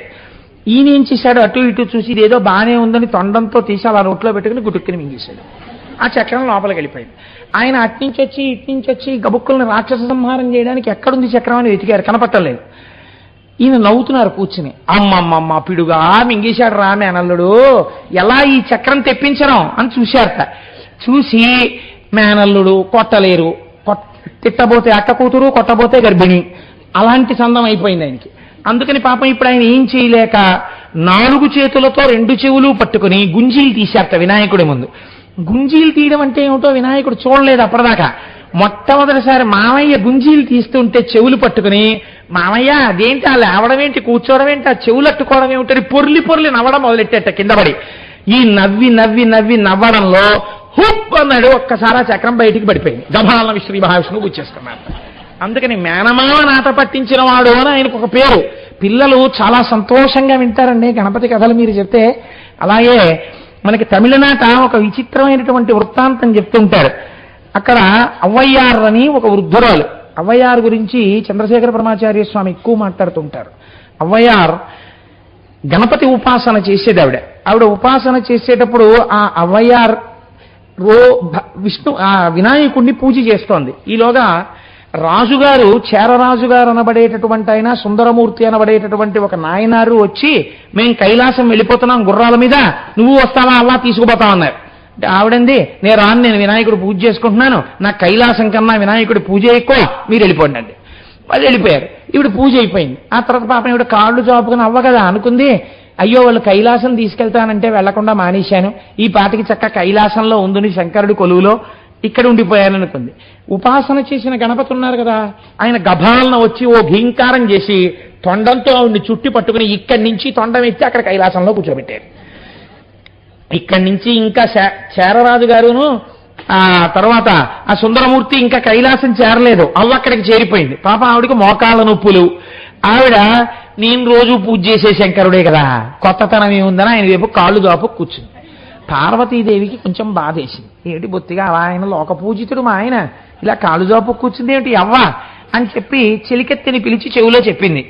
అలా పెట్టకూడదు, కాళ్ళు కాస్త కాళ్ళు పక్కకి పెట్టుకోమని చెప్పండి అని. చక్కగా ఈవిడ హాయిగా కాళ్ళు జాపుకుని, ఎంత గొప్ప ఆఫీసర్ అయితే మాత్రం మా అమ్మకి మనవడే కదండి అని, ఏమిటి శంకర విశేషాలు అని ఏదో మాట్లాడుతుంది ఆవిడ. శంకరుడు అలాగే మాట్లాడుతున్నాడు. ఈ చెలికెత్త వెళ్ళి చెవిలో చెప్పింది, అమ్మ కాళ్ళు కొంచెం అటు పక్కకి పెట్టుకోండి. ఏ అంది ఆవిడ. అంటే ఎదురుగుండా స్వామి ఉన్నారు కదమ్మా, అలా పెడితే బాగుండదు. ఓహో, అయితే శంకరుడు లేని వైపుకి నువ్వే పెట్టు నా కాళ్ళు అని. ఓన్లే ముసలావిడ ఎందుకు వచ్చిందని చెప్పి ఆవిడే కాళ్ళు అట్టుకుని అటు తెప్పింది. ఈ కాళ్ళు ఇటు తిరుగుతుంటే శివుడు తిరిగిపోయాడు. ఈవిడ పెట్టి పాపం చెలికెత్తి వచ్చింది, శివుడు అటున్నాడు. ఇదేంటి అటున్నాడని చెప్పి మళ్ళీ కాళ్ళు తిప్పింది, మళ్ళీ శివుడు అటు వెళ్ళిపోయాడు. కాసేపు ఆగి శివుడు అన్నాడు, ఏమిటి ఎంతసేపు తిప్పేస్తావు నన్ను ఇలాగన్నాడు. అంతటా శివుడున్నాడని అవ్వయ్యారు నమ్మింది. అందుకే శివుడు లేని దిక్కు కాళ్ళు ఎక్కడ పెట్టడం, ఆ భక్తి కలిగాక పెట్టాలి. అంతేగాని అవ్వయ్యారు చేసింది మేము చేస్తాం చేయకూడదు. కాబట్టి అటువంటి తల్లి అవ్వయ్యారు. కాబట్టి మనకి తమిళ దేశమునందు ఇటువంటి స్థితిని పొందినటువంటి వాడు అని గణపతి గురించి అనేక విషయాలు చెప్తూ పెద్దలు పరమాచార్య స్వామి వారు చెప్పినటువంటి ఒక మాట నాకు జ్ఞాపకానికి వస్తోంది. ఆయన అంటారు, పశ్యేయమే కస్య కవేః కృతించేత్ సారస్వతం కౌశమమైమిరిక్తం అంతఃప్రవిశ్యాయమవీక్షితశ్చేత్ కోణీ ప్రవిష్టా కవికోటిరేష. ఒక ఆయన సమస్త వాంగ్మయాన్ని చదివేశాట, కావ్యాలన్నీ చదివేశాడు, పురాణాలన్నీ చదివేశాడు, అన్నీ చదివేశాడు. చదివేశాక ఆయనకు విచిత్రమైన ఆలోచన వచ్చింది. అరే నేను ఇవన్నీ చదివేశాన్ని తీసుకొచ్చి పాపం సరస్వతీదేవి యొక్క కోశాగారం ఖాళీ అయిపోయి ఉంటుంది. మరి నేను అన్నీ పట్టుకొచ్చి చదివేశాను కదా, ఇప్పుడు సరస్వతీదేవి దగ్గర ఏం లేవు కావ్యాలని అనుకుని తన ఉపాసనా బలంతో ఒక్కసారి అమ్మవారికి క్షమార్పణ చెప్దామని అమ్మవారి కోశాగారంలోకి వెళ్ళి తొంగి చూశాట. తను ఎన్ని చదివాడో దానికి 1,000,000 రెట్ల కావ్యాలు పురాణాలు ఇంకా ఆవిడ కోశాగారంలో అలా పడే ఉన్నాయి. నువ్వెన్ని చదివితే పూర్తయిపోయినట్టు? చదివితే పూర్తయిపోవు కదా, అమ్మవారి యొక్క కోశము ఎప్పుడూ నిండే ఉంటుంది. అలా మీరు వినాయకుడి గురించి ఎంత చెప్పినా ఇంకా మిగిలిపోతూనే ఉంటుంది. ఎందుచేత ఆయన యొక్క గొప్పతనం అటువంటిది. ఆయన సాక్షాత్తు పరబ్రహ్మము, ఏదైనా ఇయ్యగలడు.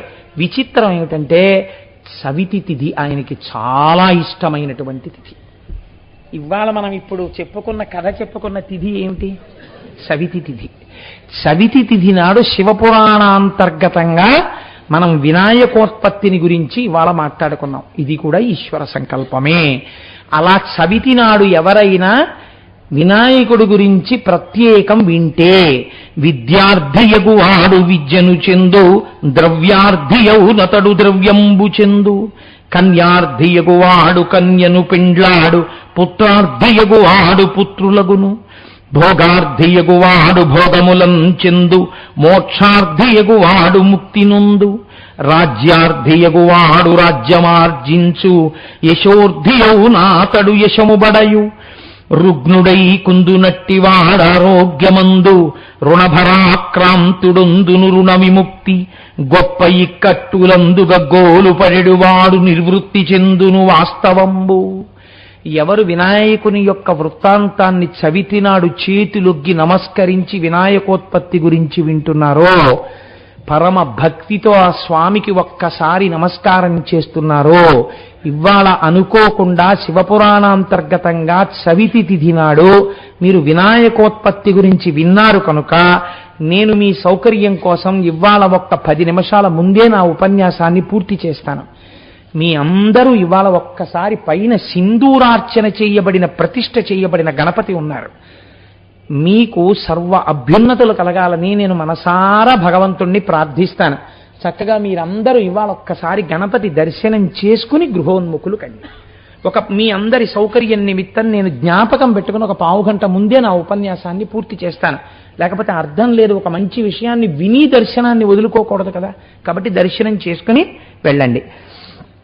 కాబట్టి ఎవరెవరు ఏది కోరుకుంటున్నాడో, విద్యార్థికి విద్య వస్తుంది, ద్రవ్యార్థికి ద్రవ్యం వస్తుంది, కన్యార్థికి కన్య దొరుకుతుంది, పుత్రార్థికి పుత్రుడు పుడతాడు, భోగార్థి అయిన వాడికి భోగాలు కలుగుతాయి, మోక్షార్థికి మోక్షం దొరుకుతుంది, రాజ్యార్థికి రాజ్యం దొరుకుతుంది, కీర్తి కావాలన్న వాడికి కీర్తి వస్తుంది, ఆరోగ్యము కుదుట పడక చాలా ఇబ్బందులు పడుతున్న వాళ్ళకి ఆరోగ్యము కలుగుతుంది, రుణభారంతో ఉన్న వాడికి రుణం తొలుగుతుంది, ఇక్కట్టులలో ఉన్న వాడికి ఇక్కట్టులు తొలగిపోతాయి. గణపతి యొక్క దర్శనము చేత, గణపతి యొక్క అనుగ్రహము చేత, గణపతి యొక్క కథని వినడం చేత సమస్తము సమకూరుతాయని పెద్దలు మనకి ఫలశ్రుతిని వివరణ చేసి ఉన్నారు. కాబట్టి అంత గొప్ప స్వరూపము ఆ గజానన స్వరూపము. కాబట్టి ఇవాళ మనం శివ కుటుంబంలో ఒక ప్రధానమైనటువంటి మూర్తిని గురించి ప్రస్తావన చేసుకునే అదృష్టాన్ని పరమేశ్వరుడు మనకిచ్చాడు. మీరు చూడండి, చాలా ప్రధానమైనటువంటి మూర్తులలో ఈశ్వరావతారముల యందు కాలభైరవ అవతారం ఒకటి. చాలా గొప్ప అవతారం ఇది. మీరు అందుకే కాశీ వెళ్ళడం ఎంత గొప్పదో, కాశీ వెళ్ళి వచ్చిన వాళ్ళు కాలభైరవ పూజ అని తప్పకుండా చేస్తారు. మా ఇంట్లో కాశీ సంతర్పణ చేస్తున్నామండి, మీ అందరూ రండి అని పిలిచి చిట్ట చివర ఏం చేస్తారంటే ఒక గారెల మాల గుచ్చి ఆ గారెల మాల తీసుకెళ్లి ఒక భైరవుడి మెళ్ళో, అంటే ఒక కుక్క మెళ్ళో వేస్తారు. వేసి కుక్కని పూజిస్తారు ఆ రోజున. కాబట్టి ఈ కాలభైరవ స్వరూపం అన్నదేది, ఎందుకు వచ్చింది, ఏ పరిస్థితులలో వచ్చింది, ఎటువంటి స్థితిలో వచ్చింది, దాని గురించి వింటే ఎంత అభ్యున్నతి కలుగుతుంది, ఎంత గొప్పతనం కలుగుతుంది, మీరు ఒక్కసారి అవధరిద్దురు. గాని 4 ముఖాలు 4 వైపులకి, పైన ఒక ముఖం, శంకరుడికి ఇప్పుడు సజ్జోజాత అఘోర తత్పురుష వామదేవ ఈశానములను 5 ముఖాలు ఎలా ఉంటాయో అటువంటి 5 ముఖాలతో ఉండేవాడు ఆయన. ఈ 5 ముఖాలతో ఋషుల వంక చూస్తూ అన్నాడు, నేనసుడీ జగంబులకు నిక్కపు కర్తను ఈశ్వరుండను, నేను సమస్త శక్తులకు నిర్మి ప్రవర్తకుడన్, నివర్తనం వేనయనర్తు పుట్టుటయు నీగుటయన్నది నేనిరుంగా, ఎందేన అనశ్వరంబైన ఈశ్వరతత్వము నిద్దమానసుల్. అదేమిటయా బ్రహ్మం ఎవరని అడుగుతారేంటి? నేనే బ్రహ్మము. దీన్ని మీరు లోపలికి తీసుకెళ్ళి ఆలోచించాలి. మనం ఏమంటాం? మా అబ్బాయినండి. ఏది మీ అబ్బాయికి చర్మము కాని, రక్తము కాని, మాంసము కాని, కొవ్వు కాని, అస్థి కాని, శుక్ల కాని, మేధ కాని నువ్వు తయారు చేసింది ఉందా? అందులో ఈశ్వరుడు నిర్మించాడు. అది ఈశ్వరానుగ్రహం. నీకో కొడుకు, ఈశ్వరానుగ్రహం నీకో కూతురు. ఇది నా ఇల్లు అంటాడు. అందులో ఉన్నటువంటిది ఏది నీది? నీరు నీదా? సిమెంటు నీదా? అందులో ఉన్నటువంటి అంటుకోగలిగినటువంటి శక్తి నీదా? ఒక ఇనుము సిమెంటుతో కలిసి ఒక స్లాబ్ అయ్యే శక్తి నీదా? ఏది నీది? ఈశ్వరుడిచ్చాడు. మరి నా డబ్బండి, నీ డబ్బు సంపాదించడానికి నీకు శక్తిని ఎవడిచ్చాడు? ఈశ్వరుడిచ్చాడు. నువ్వు ఉన్నావు భవతి మంగళం, నువ్వు గృహప్రవేశం చేయడానికి ఎవరిచ్చారు? వాడు నీలో ఉండబట్టి నువ్వు శివమై ఉన్నావు.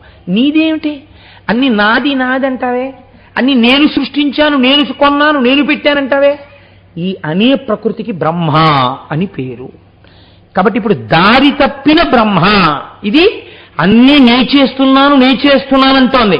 పై బ్రహ్మగారి గురించి అనకండి, లోపల బ్రహ్మగారి గురించి విచారణ చేయండి. మీకోసం వస్తోంది కథ. ఇప్పుడు ఏమైంది? వాళ్ళ ముగ్గురిని పెట్టి మీకు కథ నేర్పుతున్నారు. ఇప్పుడు బ్రహ్మగారు అన్నారు, నేనే ఈ లోకాలన్నింటినీ సృష్టించింది, నేనే నిక్కపు కర్తని, నేనే ఈ సమస్త లోకాలని ప్రవర్తింపచేసిన వాణ్ణి, నేనే వీటిని సంహారం చేసేవాణ్ణి, నేను ఎప్పుడైనా చచ్చిపోయినా? నేను ఎప్పుడూ బతికే ఉంటాను. కాబట్టి నాకన్నా బ్రహ్మం ఎవరు? నేనే బ్రహ్మం అన్నాడు. ఎవరికి వాడు ఏమంటాడు?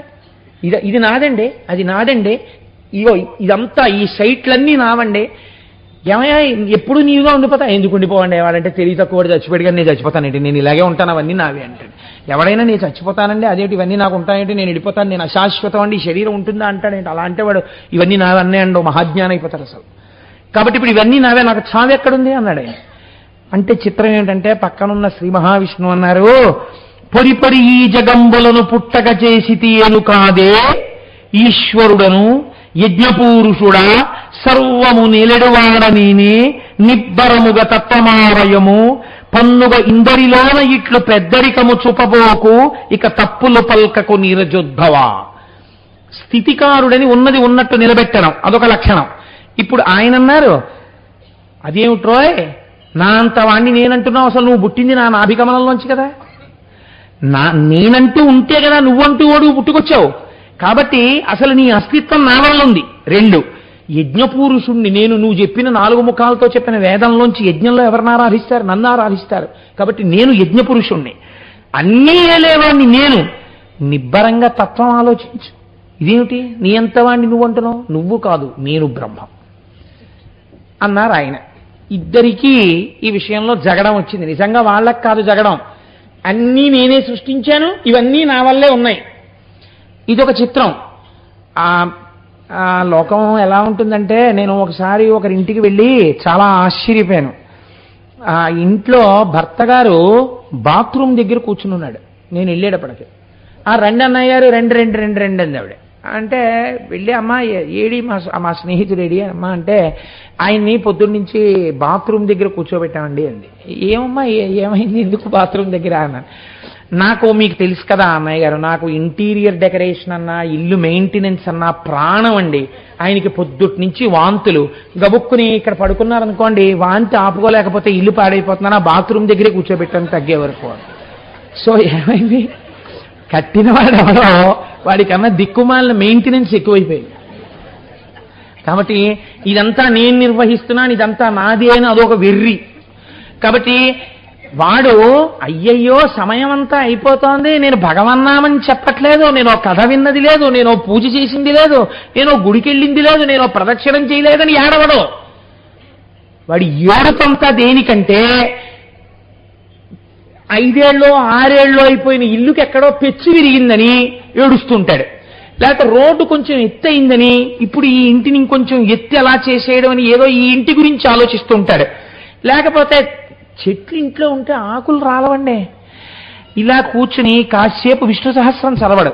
కానీ నేను ఇవన్నీ చూసినవి చెప్తున్నాను మహాప్రభో, నేనేం అబద్ధాలు చెప్పట్లేదు. ఓ ఇనప ఓట్స్ ఒకటి చేయించుకుని దానికి ఇలా ఓ పైన పట్టుకోవడానికి ఒక హ్యాండిల్ లాంటి చేయించుకుని ఒక ఆయన అదే పనిగా కుక్క తిరిగినట్టు తిరుగుతుండేవాడు ఇంటి చుట్టూ. ఎందుకండి అంటే అలా ఇంటి చుట్టూ తిరిగి రావడం.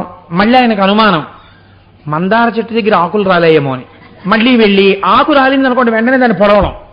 అంటే ఇడు వంగి తీలేడు, ఒళ్ళు ఓపిక అయిపోయింది, అందులో దాన్ని పొడుస్తాడు. పొడిస్తే అది దానికి గుచ్చుకుంటుంది. దాన్ని అలా ఎత్తి మళ్ళీ నడుస్తుంటాడు. మళ్ళీ ఇలా దాన్ని పైకెత్తి ఆకులు వెనక్కి లాగుతాడు, మళ్ళీ వెళ్తుంటాడు. ఇలా ఎప్పటి వరకు తిరుగుతాడు? సాయంకాలం వరకు తిరుగుతాడు.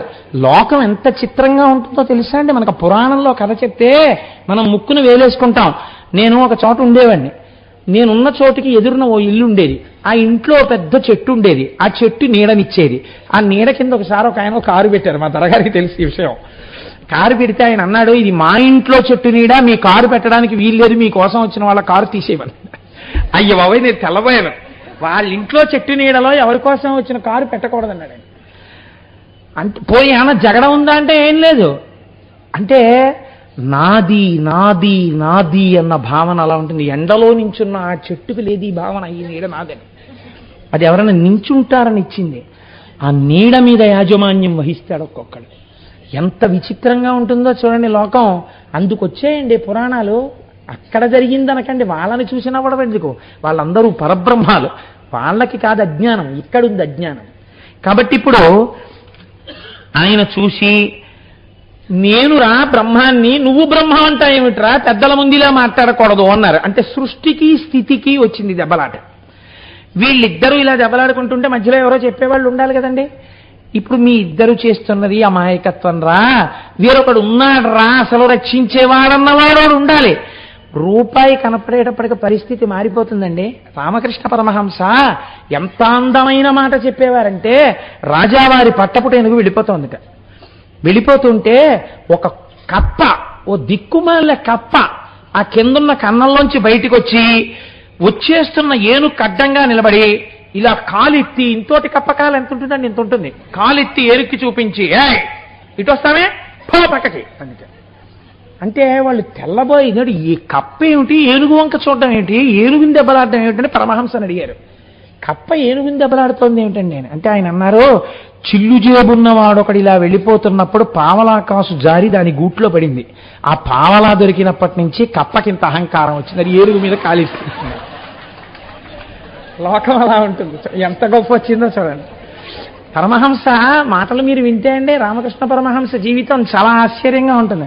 ఆయన ఒకసారి గంగానది పడవ మీద దాటుతుంటే అవతల పడవ మీద ఒక ఆయన కూర్చునుంటే పరమహంస తన శిష్యుడితో కలిసి దిగుతూ పడవ అన్నారు, ఇప్పుడు చూడు ఆ పడవ మీద కూర్చున్నటువంటి వ్యక్తి నా దగ్గరికి వచ్చి, ఓ ఠాకూర్ ఎలా ఉన్నావు అని అడుగుతాడు చూడన్నారు.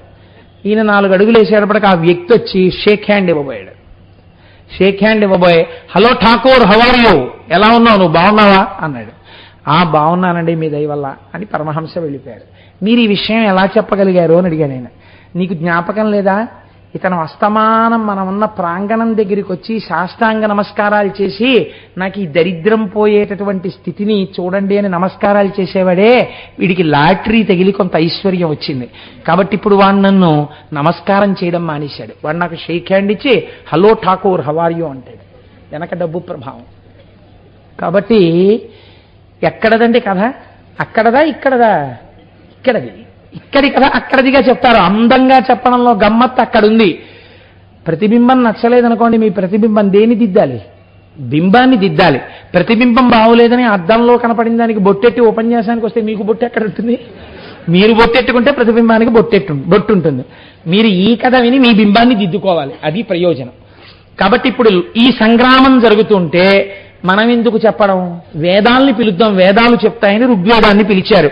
ఓ ఋగ్వేదమా, ఎవరు పరబ్రహ్మము చెప్పు. శృతి ప్రమాణం కదా మనకి. అంటే ఋగ్వేదం అంది, యదంతస్థాని భూతాని యతత్సర్వం ప్రవర్తతే యదాహో పరమం తత్వం సరుద్రస్త్వేక ఏవహి అంది. ఈ సమస్తమునకు సృష్టికర్త, ఏ మహానుభావుడు సృష్టి చెయ్యాలని సంకల్పం చేసినప్పుడు మొట్టమొదట నారాయణుడు జన్మించాడో, ఎవడు చిట్ట చివర ఈ లోకాల్ని తనలోకి తీసుకుంటున్నాడో ఆ పరమశివుడు పరబ్రహ్మము అంది. నీకు తెలియదు అవతల బాగున్నారు. యజుర్వేదాన్ని పిలిచారు. పిలిచి యజుర్వేదాన్ని అడిగారు, నువ్వు చెప్పు అన్నారు. యో యజ్ఞైరఖిలైరీశో యోగేన చ సమిజ్యతే ఏన ప్రమాణం ఖలునః స ఏకః సర్వదృక్శివ. అసలు నిజంగా యజ్ఞం లోపల కదా జరగాలి. ఇక్కడ జరిగేటటువంటి యజ్ఞంలో దేవతాశక్తులనేటటువంటివి ఆ భగవత్ సంబంధమైనవి. ఆసురీ శక్తులు కామక్రోధ లోభ మదమోహ మాత్సర్యములు. ఇవి పోయి ఈశ్వరీ శక్తులు రావడానికి జ్ఞానము మహేశ్వరుడిస్తాడు. కాబట్టి ఆ యజ్ఞమునందు జ్ఞానయజ్ఞమునందు ఆరాధింపబడుతున్నవాడు కనుక పరమశివుడే పరబ్రహ్మము అని యజుర్వేదం చెప్పింది. సామవేదాన్ని పిలిచి అడిగారు. సామవేదం అంది, ఏనేదం భ్రామ్యతే విశ్వం యోగిభిర్యో విచింత్యతే యద్భాసా భాసతే విశ్వం స ఏకస్త్రయంబకః పరః అంది.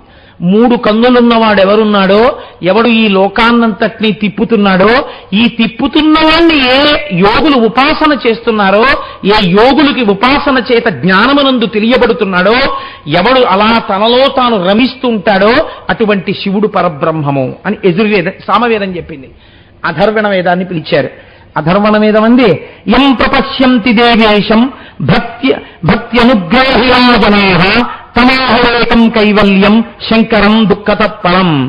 ఏ మహానుభావుణ్ణి భక్తులందరూ సంసార సముద్రమును దాటి దుఃఖమును పోగొట్టుకునే ఆనందాన్ని తెలుసుకోవడానికి ఉపాసన చేస్తున్నారో అటువంటి పరమశివుడు పరబ్రహ్మము అని చెప్పింది. అంటే మనం కాదురా సృష్టి చేసింది, మనం కాదురా నిలబెట్టింది, వేరొకడున్నాడు అని తెలుసుకోమని శాస్త్ర ప్రమాణం. 4 వేదాలు ఇదే చెప్తున్నాయి. ఈ జ్ఞానాన్ని పొందమని వేదాలన్నీ చెప్తున్నాయి. వాళ్ళకి ఈ మాట నచ్చలేదు. ఇప్పుడు ప్రణవాన్ని పిలిచారు, ఓంకారాన్ని. ప్రణవం పిలిస్తే ప్రణవం అంది, ఎవడు నిరంతరము శక్తి స్వరూపంతో క్రీడిస్తుంటాడో, శక్తి ఆయనను విడిచిపెట్టి ఉండదో, శక్తీశ్వరులై వారున్నారో, అందుకే యనమదురులో ఉన్న ఆలయానికి శక్తీశ్వర దేవస్థానం అని పేరు. అటువంటి శక్తీశ్వరుడై శక్తి ఆయనతో ఆయన శక్తితో విడివడకుండా కలిసి ఉంటారో అటువంటి వాగర్ధావివ సంప్రక్తమైనటువంటి ఆ పార్వతీ పరమేశ్వరులు ఉన్నారే, పార్వతి వామార్థ భాగమనందున్న శంకరుడే పరబ్రహ్మము అని ప్రణవం చెప్పింది. ప్రణవం చెబితే వాళ్ళు అంగీకరించలేదు. అంగీకరించక మీ అందరూ దోషభూయిష్టమైన వాక్కులే మాట్లాడారు అన్నారు. అంటే మనం ఏమంటాం? కాదురా అబ్బాయి, వేదం వేరే చెప్తోంది, మన ప్రజ్ఞ కాదురా ఇదంతా. పరమేశ్వరుడన్నవాడొకడున్నాడు, పరమేశ్వరుడన్నవాడొకడున్నాడనడానికి మీకు ఒక్క ప్రమాణం చాలండి.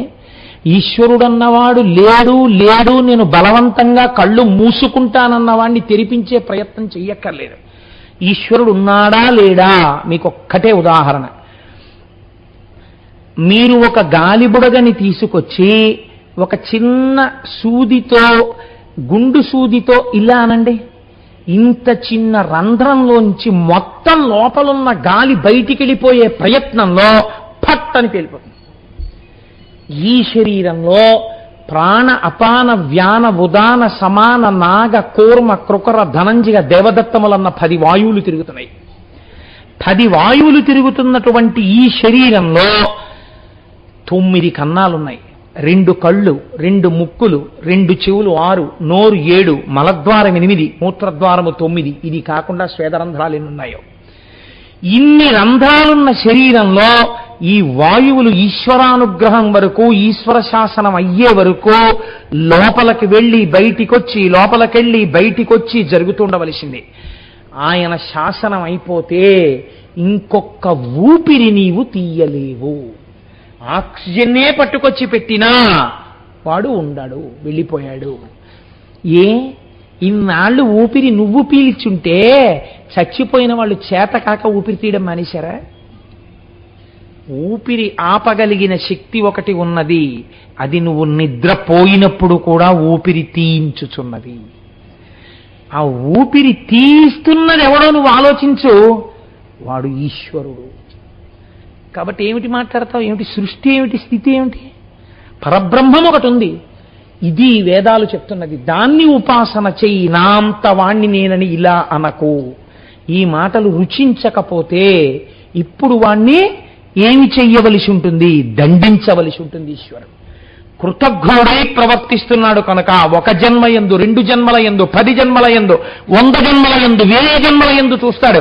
ఎప్పటికీ బుద్ధి మారకపోతే, ఎప్పటికీ నా అంతవాణ్ణి నేనంటే, ఈశ్వరుడు ఒక మార్గంలో వాడికి బుద్ధి చెప్పవలసిన అవసరం ఏర్పడుతుంది. కాబట్టి ఇప్పుడు ఈశ్వరుడు ఏం చేశాడు అంటే, అంతటా నిండి విడీకృతమైపోయినది కదండి పరబ్రహ్మం అంటే. అది మాంసనేత్రం మనకు కనపడదు. మాంసనేత్రం ఈ జగడం ఆడుకుంటూ నా అంతవాణ్ణి నేను అంటున్న వాళ్ళు ఎవరున్నారో వాళ్ళ కన్ను ముందు ధమ్మని చూసేటట్టుగా రావాలి. రావాలంటే ఎలా రావాలి? ముందు జ్యోతి రూపంలో దిగిపోవాలి కిందకి. ఎప్పుడైతే ఒక జ్యోతి రూపం కిందకి దిగిందో కన్ను వెంటనే జ్యోతి స్వరూపం వంక చూస్తుంది. ఇప్పుడు అంతా ఇలా ఉందండి, చీకటిగా లైట్లు వెలుగుతున్నాయండి. గబాల్న అక్కడ ఓపెన్ గ్రౌండ్ లో ఒక పెద్ద వెలుతురు రాసి దిగింది అనుకోండి, మీ అందరూ ఎటు తిరిగిపోతారు? ఇటు అంత వెలుతురని గబాలను తిరుగుతారు. అలా ముందు ఒక పెద్ద జ్యోతి స్తంభం దిగింది. ఈ జ్యోతి స్తంభంలోంచి ఇప్పుడు చూడండి ఎలా విడుతోందో పరబ్రహ్మం అంటే, అంతటా నిండినది జ్యోతిగా మారింది. జ్యోతి సాకారమైనది. సాకారమును చూసినప్పుడు వీళ్ళిద్దరిలో శ్రీ మహావిష్ణువు ఊరుకున్నారు. ఆయన ఏమనలేదు. నారాయణి నారాయణ కదండి, వెంటనే తెలుసుకుని ఆగింది అది. చతుర్ముఖ బ్రహ్మగారు రజోగుణ ప్రవృత్తి ఉన్నవాడు, అందుకే ఎరుపు రంగుతో సంకేతిస్తారు ఆయన. ఆయన అన్నారు, ఎవడురా నువ్వు ఇలా కనపడితే నేను భయపడిపోతాననుకున్నావా? నువ్వు నా 2 కనుబొమల మధ్యలోంచి పుట్టిన రుద్రుడవు, నన్ను స్తోత్రం చెయ్యి, నిన్ను ఊరుకుంటానన్నాడు. అంటే ఒకనాడు ఏ స్థితికి వెళ్ళిపోతారంటే, ఈశ్వరుడు ఎవరండి? వాడేవాడు మమ్మల్ని ఏం చేస్తాడు? ఇదిగో మేము వెడుతున్నాం, చెప్పులెట్టి కొడతాం భగవంతుడి మూర్తిని, మమ్మల్ని ఏమైనా చేయమనండి. నేను ఇది ఉట్టినే అన్నాను అనుకుంటున్నారా? అలా చేసిన వారెవరో, భగవంతుడు లేడని బోర్డులు కట్టిన వారెవరో, అవి ఎక్కడున్నాయో నేను ఉపన్యాసంలో చెప్పడం ఎందుకో, నాతో మొన్న కంచి వచ్చిన వాళ్ళకి చూపించాను. ఉంటారు అటువంటి ధూర్తులు కూడా లోకంలో. కాబట్టి ఏమైంది?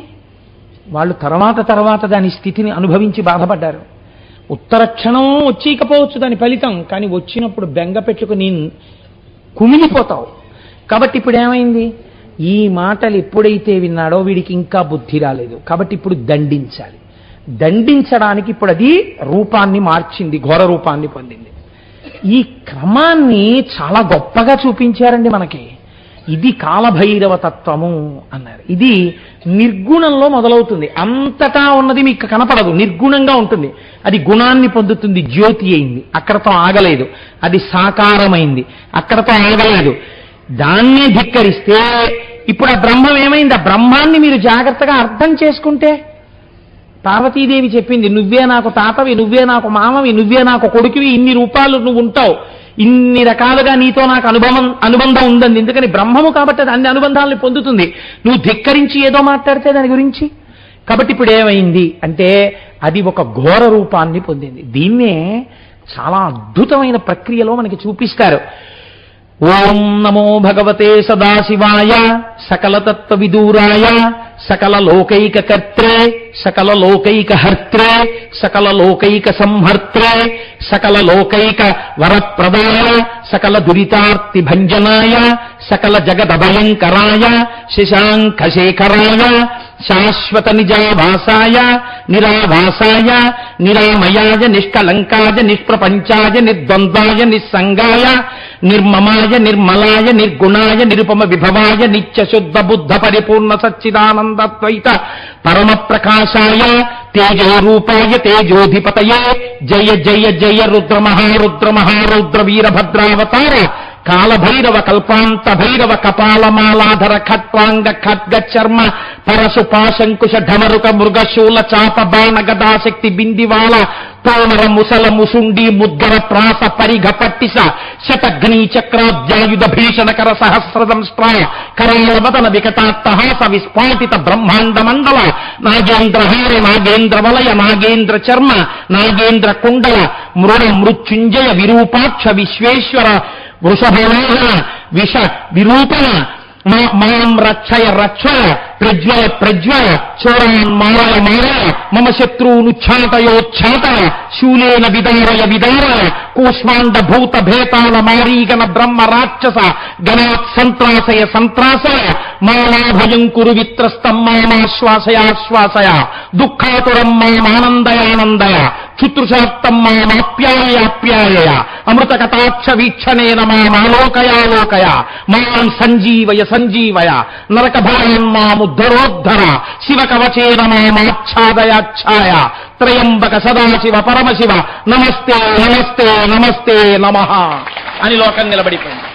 ఇప్పుడు ఏమైంది? నిర్గుణమైనటువంటి వాడెవడున్నాడో వాడు ఒక్కసారి అటువంటి రూపంతో సహస్రకంష్ట్ర వికటాత్త సవిస్ఫాటిత బ్రహ్మాండ మండల నాగేంద్ర రణాగేంద్ర వలయ నాగేంద్ర చర్మధార మృడ మృత్యుంజయ అటువంటి రూపాన్ని పొందాడు. పొంది ఏమి నీ ఆజ్ఞ అని మొదటి రూపాన్ని అడిగాడు. అహంకారంతో మాట్లాడుతున్నాడు.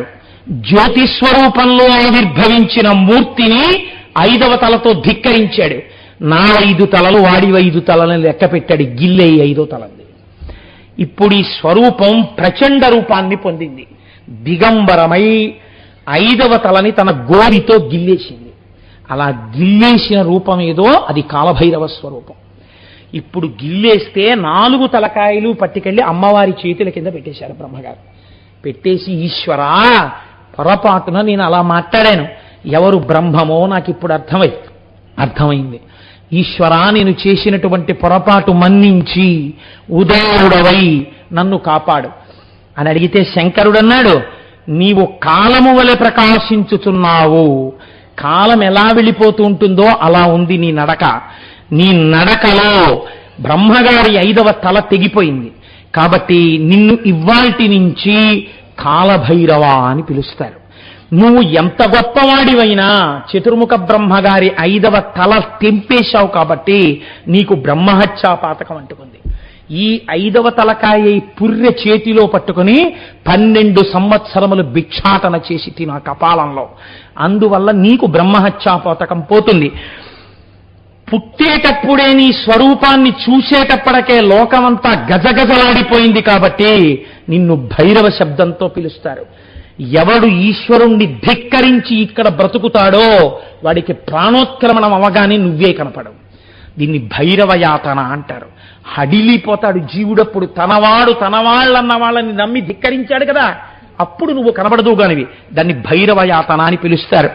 కానీ పాప మర్దనం చేస్తావు. ఎవరు నీ గురించి వింటారో, శివాలయానికి వచ్చినప్పుడు ఎవరు కాలభైరవుడి ముందు శిరస్సు ఉంచి నమస్కరిస్తారో వాళ్ళు నన్ను చేరకుండా అడ్డొచ్చిన పాపాన్ని నువ్వు తీసేయి. అలా తీసేసే శక్తి నీకు ఇచ్చాను కాబట్టి నిన్ను ఆమర్దకుడు అని పిలుస్తారు. ఇక నుంచి నా దేవాలయాలలో నువ్వే సాధారణంగా క్షేత్రపాలకుడవై ఉంటావు. భక్తుల యొక్క పాపాల్ని నువ్వు తినేసేయి. తీసిన వాటిని నువ్వు పాపాలని తినేసి వాళ్ళని రక్షిస్తావు కాబట్టి నీకు పాపభక్షకుడు అని పేరిస్తున్నాను. ఇహలోకమునందు ఇప్పటి వరకు మేం చేసి ఈశ్వరుడి పట్ల మేం చేసినటువంటి దూషణల ఫలితం ఎలా పోతుందని బెంగ పెట్టుకున్న వాళ్ళ కోసం భైరవ యాతన ఇక్కడే తేలికగా అనుభవింపచేస్తాడు. అందుకే హరిద్వార్ ఋషికేశ్ వెళ్ళిన వాళ్ళు మానసాదేవి దేవాలయానికి వెడితే బయటికి వచ్చేటప్పుడు ఒక్కసారి ఒంగోండని ఓ బెత్తం పెట్టి కొడతారు వీపు మీద. భైరవ యాతన అని అది ఠాప్ అంటుంది ఆ కర్ర.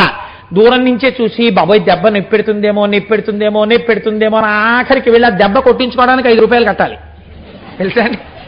5 రూపాయలు ఇస్తేనే కొడతారు, లేకపోతే కొట్టరు. పురుషార్థం. 5 రూపాయలు ఇచ్చి ఒంగుంటే కొడతారు కర్ర పెట్టి. కొడితే అదేమంత పెద్ద దెబ్బ తగలదు కానీ ఠాప్ అంటుంది. చప్పుడికి మనం తర్వాత బాబోయ్ అనా అయిపోయిందా అని ఇలా అంటాం, ఏమీ అవదు.